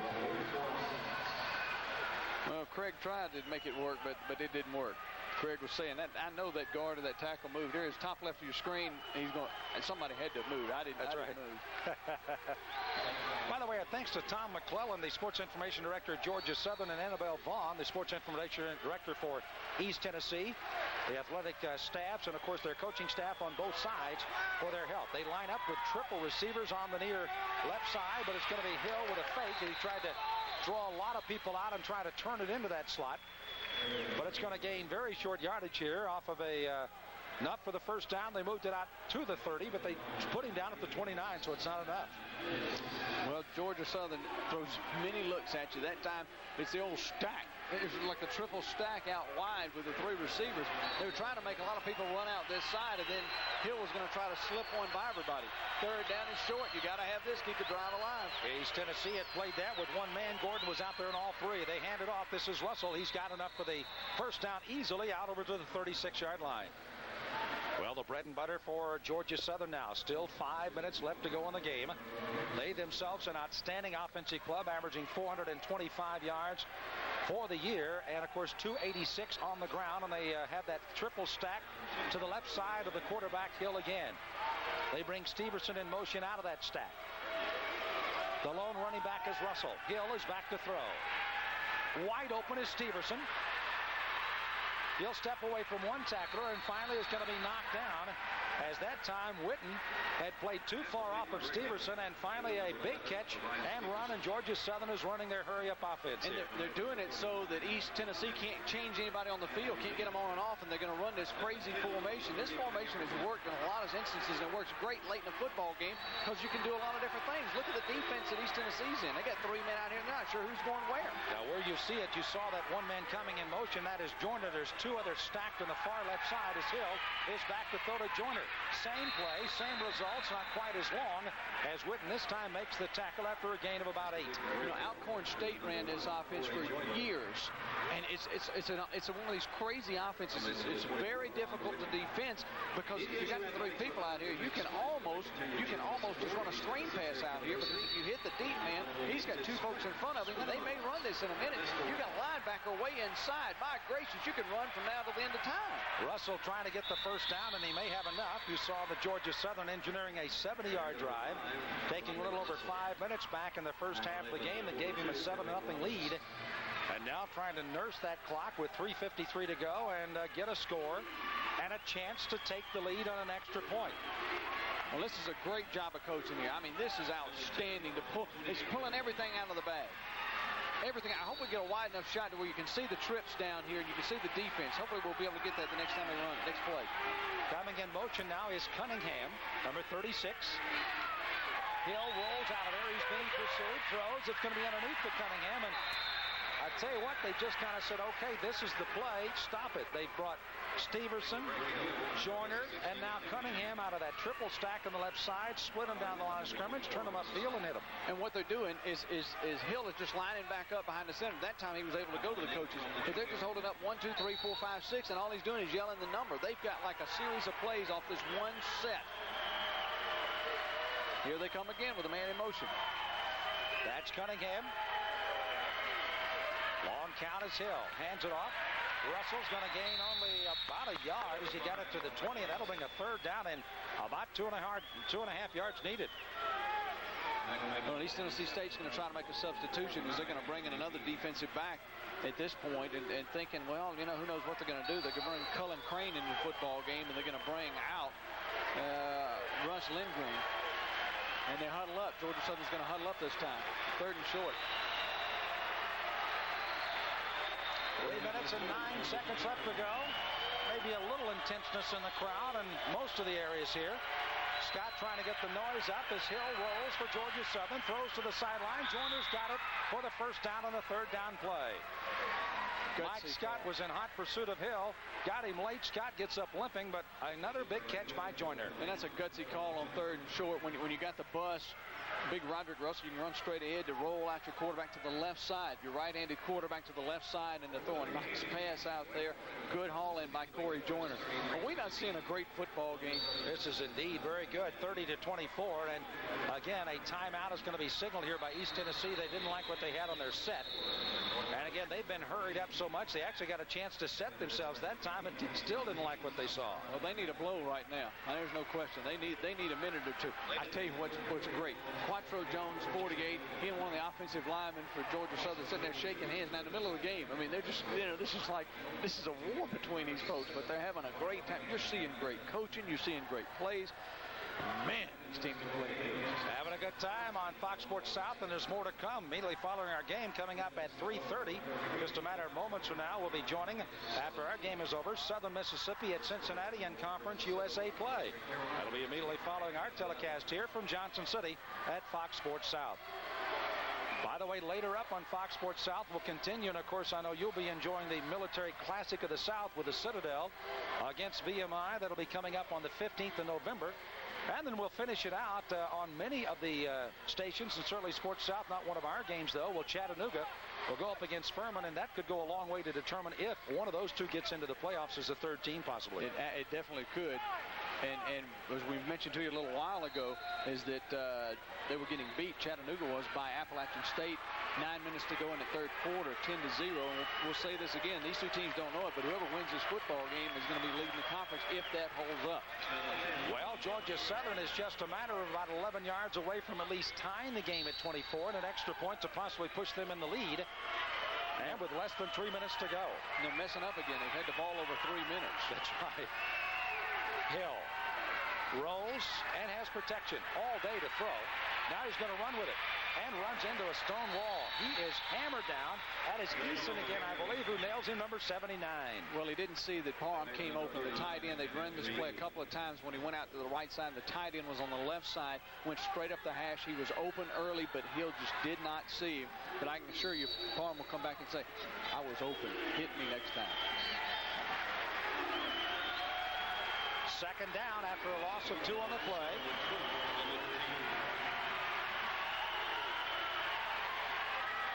We welcome those that have watched Clemson win at Wake Forest 33-16 here. Georgia Southern and White is fighting for a tying touchdown, and Hill is going to throw it away. And the referee, Mr. Buckner, rules there was somebody in the vicinity, Tutt, I believe, number 2, that could have a chance to catch it, but there's a flag down on the snap of the football anyway. So again, Clemson defeating Wake Forest 33-16. Glad to have you with us. Again, this has been a game that's ebbed and flowed, with East Tennessee falling down 7-0, coming back for a 17-7 lead. A 100-yard kickoff return by Joyner, Georgia Southern at halftime, 17-14. Since that time, it's been Georgia Southern with a lot of unanswered points for a 24-17 lead. Then East Tennessee has come back with a couple of unanswered touchdowns and thus have the lead by 6. And Georgia Southern on a drive here. Hill trying to find somewhere to go, and he just winds up just throwing it into the turf. He might have got away with one there. The drive, they started this drive their own 20. Started with 5:44 to go on the clock. There's 2:07 left in the game. They are going to have a penalty. It was a motion call against Fifth on offense. 5-yard penalty. Shift, motion, whichever one he wanted to have, because a line of the trips out here. Either way, it's a 5-yard penalty, and now you got second down and about 16 to go. 3 receivers lined up in a straight line on the left side, and now Cunningham breaks that formation and comes across the line of scrimmage. Has back to Thor's Hill. Up into a grab in the corner of the end zone, and it's touchdown, Joyner! Trying to time his jump at the last second was East Tennessee's defender back there. That was Chaka Thomas. He mistimed it, and Joyner catches it in the end zone. Touchdown, Georgia Southern, with a point after that can possibly give them the lead. I think Joyner's the most surprised man on the field. I don't think he thought the ball was going to come to him. He thought it was going to be intercepted, I think. Here it is again. Hill just throws it up, and he's hoping that, something's going to come out good. Joyner, oh, there it is. I better catch it. Unbelievable as Joyner latches on to a touchdown, and Thomas again beat, and now comes the big, important extra point. Eric Ming. The kick is up, and the kick is good as Georgia Southern takes the lead, 31-30, but there's still 2 minutes left to go. And what has turned out to be an offensive fireworks show here today. 11 plays, 80 yards. They take 3:43 off the clock. Hill to Joyner for the 18-yard touchdown pass. And both of these teams, I tell you what, these coaches have got to be proud of both of these teams. East Tennessee State had to answer the touchdown a few minutes ago. They answered that touchdown to take the lead to make it 30-24. But then Georgia Southern with an 80-yard drive to retake the lead. I mean, these two football teams are just playing outstanding today. And East Tennessee State, like you said, plenty of time with 2:01 to go. Here's a look at the touchdown pass again. Hill, like we said, just kind of threw it up in the air, Sam. I think you just said, hey, Joyner looks like he's over there. Outstanding play. And, Chaka Thomas, he really thought he timed his jump perfectly. You know, it's interesting. Paul Johnson, when he talked with Matt Swearitt, he said, we got to stop East Tennessee on the third down plays just throwing it up in the air. He has just scored on one of those throw it up in the air plays. A great timing. And Joyner goes up as Thomas mistimes his jump and catches the one that puts him ahead. Well, you know, you're right. We've had just about everything in this game. 100-yard kickoff return. That was actually 102 yards, but in college football, they only say 100. We've seen 79-yard touchdown pass. We've seen 29, 39. We've seen it all over the place today. We've seen a punt that was almost blocked, sacked, and we've seen everything in this football game and the emotion of these coaches and players. This has been one of the best football games I've seen in a long time. Well, I was going to be surprised if Ming kicks it to Stringfield, but he will, but it's very deep, and Stringfield will not bring that one out. So it'll be East Tennessee at their own 20, 80 yards away from a go-ahead score. Now keep in mind, they got an excellent field goal kicker for East Tennessee by the name of Jerry Chapman. And Chapman has good distance on his field goal kicking, so if they can get him in range, East Tennessee still has a shot of winning this. Only 2 timeouts. I know that East Tennessee's taken 1 timeout. They may have taken 2. So they've got 2 or 1 timeouts is all they got left. We're checking on that right now. Touchdown pass one more time. Oh. Is it a game of inches? That is it. That's a nightmare for a defensive back. We even saw that referee was on his knee a minute ago. Remember that? 17-yard pass to send him ahead as well. Sends it out to Stringfield, and he was bumped just as he got that one away by Allen. That came in along with a host of his buddies. I think Eric Davis may have got a piece of him as well. Nonetheless, Wells did not get his feet under him and threw it well short of Stringfield. 1:51 left to go. East Tennessee cannot worry about getting the long bomb. They've got to just march this down the field with 1 timeout remaining. I was pretty close. I said I knew they had 2 on 1. I remembered 1 timeout. The other one I think they took on that last drive, but they took another one when they had the ball on offense. Wells is the quarterback out of the shotgun for the first time tonight. By the way, Doug Martin, a quarterback, is out on the left side, and it looks like East Tennessee jumped. So Adigan, along with Stringfield, lined up as double wideouts on the right side and motion in the middle of that line. It appears that David Sutton might have jumped prematurely. Cooper will come back in, and Martin, that aforementioned quarterback, now playing a wide receiver, checks out of there for East Tennessee. False start, offense, 5-yard penalty. Take it down. Well, as we mentioned, plenty of time still for East Tennessee State. They scored a couple of times under 2-minute drives. 1 timeout remaining for East Tennessee. But you can throw the ball down, too. You can stop the clock. So you still got plenty of time. You just can't panic yet. Wells out of the shotgun. Edwards on his left. Walker on his right. 2 top receivers, Stringfield and Adigan. They're throwing it downfield as Stringfield. Rainey is there. And Adigan makes the catch, but unfortunately about 7 yards out of bounds for East Tennessee State fans. So Rainey playing that one very well as they had Wells trying to throw that one up on a desperation 3rd down play coming up now in 15. When a lot of people would say, well, why in the world would they throw that ball deep on 2nd down? That's what they've had success with all day long. And they've had a lot of people break open, and Wells has thrown it on the money. You know, you're going to go 4 downs here. I mean, you're going to go 4 downs regardless. So if you could hit a big one, that would have been a big gainer. It's a 3rd down and 15. 1:43 left to go in the game. A 1-point lead by Georgia Southern. And the conference leadership definitely hanging in the balance right now. Wells looks over the middle. He's got Adigan in and out of his hands. Too high for him to cover. Nybert was one of the lone drop back there at the linebacker spot. East Tennessee had also dropped Denaro Smalls back in coverage. But it was the linebacker Nybert who had dropped back in coverage, that time on Adigan, and Wells overthrew him. Well, Reeves hit Wells as soon as he was turning it loose. I'd say Wells has taken some shots today when he's turned it loose. But one thing I think Georgia Southern has done, Rusty Russell, defensive coordinator, smart move here. They're in a prevent defense, but they're still rushing 4 people and getting pressure on the quarterback. You got to get some pressure on the quarterback. You see a lot of people in the NFL with the 3-man rush, sit back there and let the quarterback throw all day. You can't do that. You get beat like that. This is the game. 4th and 15. Wells back to throw. Out of the pocket he comes. He falls, and it's going to be intercepted. Back it goes with Georgia Southern. They'll run it in, and the man rumbling home is number 50, Larry Rogers, the linebacker. Rogers was not expected to play that much behind Nybert. He has gone over to play in the position vacated by D.T. Tanner, and he has just made the intercept as Wells was hit as he threw and takes it in for the score to probably seal the victory. Now, hang on just a second. If they hit this extra point, they've got an 8-point lead. They've got to hit the extra point, and you still have got some time. I mean, East Tennessee State still can get back down and get into the end zone and hit the 2-point conversion. 23-yard interception. You know, that's a linebacker's dream, isn't it? I mean, Larry Rogers just can't believe how good his fortune was. But you got to hit the extra point, and you still got to play defense because they got a chance to do it. And you know that Ming will not be kicking that ball very deep this time to Stringfield and or Edwards, as Ming will try the extra point, and he does drill it. Well, similar situation to end the first half. When East Tennessee State got out in front, they had the 10-point lead, and they kicked off, and they kind of relaxed a little bit. And what happened? Georgia Southern ran back the kickoff 102 yards, but it only goes down 100 yards because in college football, that's all you can do. Anyway, a 100-yard kickoff return. You can't afford to give up a big kickoff return because East Tennessee State can still score in a hurry. Here's a look at it again. Wells kind of rolls onto his left, and he would come back to his right, and he just, the turf, and he just gets just a grab of his shoestring by big number 98 for Georgia Southern. Was that Allen? Yes. Allen grabs him and just trips him enough just to drift him forward, and then the ball bounces. Boy, if you're a linebacker, you're just eating that stuff up. But you can't, too much celebration for Georgia Southern could come back to bite them here. They got this. The game isn't over. Larry Rogers getting his congratulations across the sidelines. Paul Johnson still coaching his heart out there for Southern.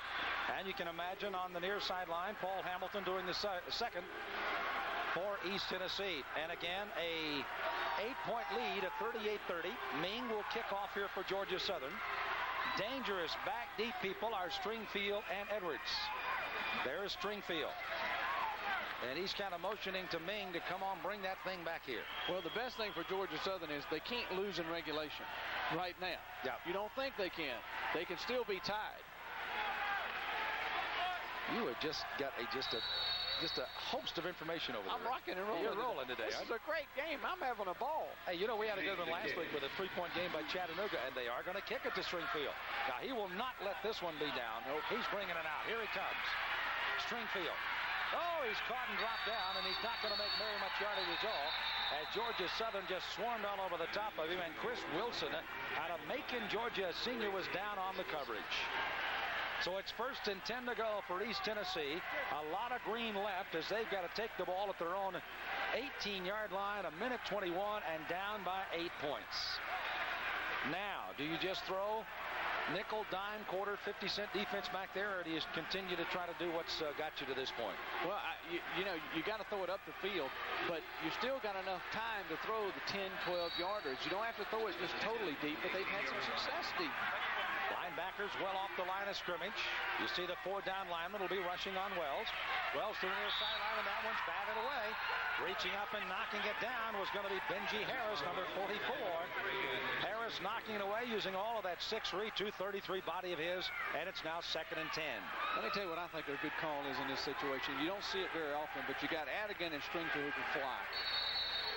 Let's see this again. Stringfield's going to get hit at the end of the play here. The ball's going to get knocked down, but he's going to get a little tap anyway. Man, they could have flagged that. I'd like to see a little screen to one of the big flyers. Let them go. Just put the ball in their hands and let them run. Shotgun by Wells. He's got time to look and throw, but he's hit just at the last second again. And Wells has really had his problem tonight, and that's going to be big. Number 94, Eric Davis out of Albany, Georgia, 6'3", 245 from the backside defensive end. I go back to what I've said before, rushing 4 men, and they have continued to do this, and you're going 4 on 6 or 4 on 5, and that's a good idea. I mean, you got to get somebody some pressure on the quarterback. You can't let Wells, especially, look at the day he's had. He's thrown for 312 yards. Yep. You can't sit back there and let him throw all day. He'll eat you alive. Cooper goes flank to the far left side. The 2 big receivers, Stringfield and Adigan, are doubled up on the right side, and Wells out of the shotgun on the 3rd down and 15. No place to throw it as of yet. He's running. There's a flag down, and he's throwing it upfield, incomplete. Adigan had come back to bail him out, and that's where Wells was going to throw it with Adigan going upfield. Well, I think there's going to be a holding penalty here. Looked like where the flag was thrown, it would be a holding. Georgia Southern will scream and holler, we don't want it at all, and it'll bring a 4th down, and this game could virtually be over on this one. Paul Johnson says, nah. Well, the four-man rush, once again, is flushing him out of the pocket. Yes. Declined? Yeah, Holden, they declined it. And you got to decline it. I mean, but if you're East Tennessee, that third down play, I really think they should have thought a little more about getting the first down, because you need a fresh 4. Clock is still at a minute to go. Right. You can still stop the clock. You got to start thinking of first down before you worry the touchdown, because you got to move the ball up the field. Now, the one thing that becomes a little bit of a tendency for East Tennessee in this play was to throw it well up the field. They've got to get 10. They got to keep the drive going here. Stringfield goes left. Addison goes right. They turn, fake the handoff. It frees the linebackers. Come out here to Addison. Does he make the catch? No, he's out of bounds. That's it. Georgia Southern takes over the ball. Well, Paul Hamilton is not happy because it looked like one official thought he was in bounds and the other one said no, and he really was upset about that. And, of course, you'd have said that anyway, that you'd have thought your kid was in bounds. I'd like to see another play of that, another shot. I don't know if we'll have that, but, boy, I'm going to tell you what. See, he's saying the back official thought he was in bounds and marked him, but the front official said no. Let's take a look. Well, it's a good throw, and it's a good catch regardless. Well, you couldn't tell everybody was in front, but it was awfully close. They had people in front of that. So again, the disappointment on the East Tennessee State sideline as they have come oh so close today. Georgia Southern has nothing more to do than just to run out the clock here with 56 seconds and with no timeouts for East Tennessee. They're just going to pile it up and let the clock wind down. Something you said that was interesting with a few minutes ago that Georgia Southern had won their first, their 50th, 100, 150th, and now if they win here, their 200th game. But at the time we were talking about it, it looked bad, like they weren't going to, they didn't have a chance of winning it. Their first win they had when they got football back was against Central Florida in 1982. The Douse. As Paul Johnson has just taken the Douse, he said, "Who did that? Who cares? Who did that? He doesn't care right Win now. sprints for you, fella." And he has just taken the bath on the sideline. Back in 1982, they brought football back. They beat Central Florida. They beat Furman for the 50th. They beat James Madison for the 100th. They beat Appalachian State for the 150 in 93. And now today will be their 200th win since football has come back to Georgia Southern. Well, and Paul Hamilton has had a great run with East Tennessee. It's not over yet. That's what I was going to say. His year's not over, I don't think. I think you'll see East Tennessee State, if they can get back together and win the rest of the way out, I think you'll see them in the playoffs. And they may meet again. That's true.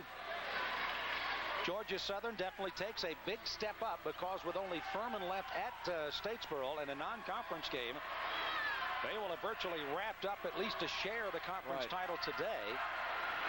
And let's take a look at Paul Johnson again. It's coming. It's coming. Look out. There it is. Oh, my gosh, that is cold. Best bath he's ever had, though, I bet. Well, it was when it hit, but it's going to get cold down there, boy. Thank goodness he's playing inside. That's right. It's hermetically sealed in here at 72 degrees. Hill will once again just take a knee. Don't forget, we'll be heading right out to Conference USA. Southern Mississippi going against Cincinnati. Right after we're through here, and with only 50 seconds left to go, it's virtually over with Georgia Southern winning a big one, 38-30. And the disappointment on the sideline again for East Tennessee. They still believe they played that way, and I believe so. They played a very good game today. They said, we'll be back. They said, we'll be back, and they will. Like I said, I don't think the season is anywhere close to over for East Tennessee. I really don't. They have played great all year, and this was a great football team. Anybody could have won this game. Hill letting that play clock run all the way down to 5 before he takes his snap. And what a great story this is. As Greg Hill replaces the injured Kenny Robinson, comes back, plays great against Chattanooga, comes on and wins it today as the clock winds to 14. That'll be the last play. East Tennessee still has to go to Wofford next week. They'll play UT Chattanooga here on the 15th and finished at VMI on the 22nd. Still a lot of work to do, and there's the two coaches. A lot of respect you can tell for those two guys they have for each other. And, you know, it's kind of neat is that both those guys coached and both of them played in this conference. Now they're back as head coaches. What a game in the showdown of the Southern Conference. For Matt Swarad along with Chip Tarkington, this is Sam Smith. Hope you've enjoyed it today on Fox Sports South. Don't forget to join us again with more Southern Conference football. Sam Smith, so long, everybody.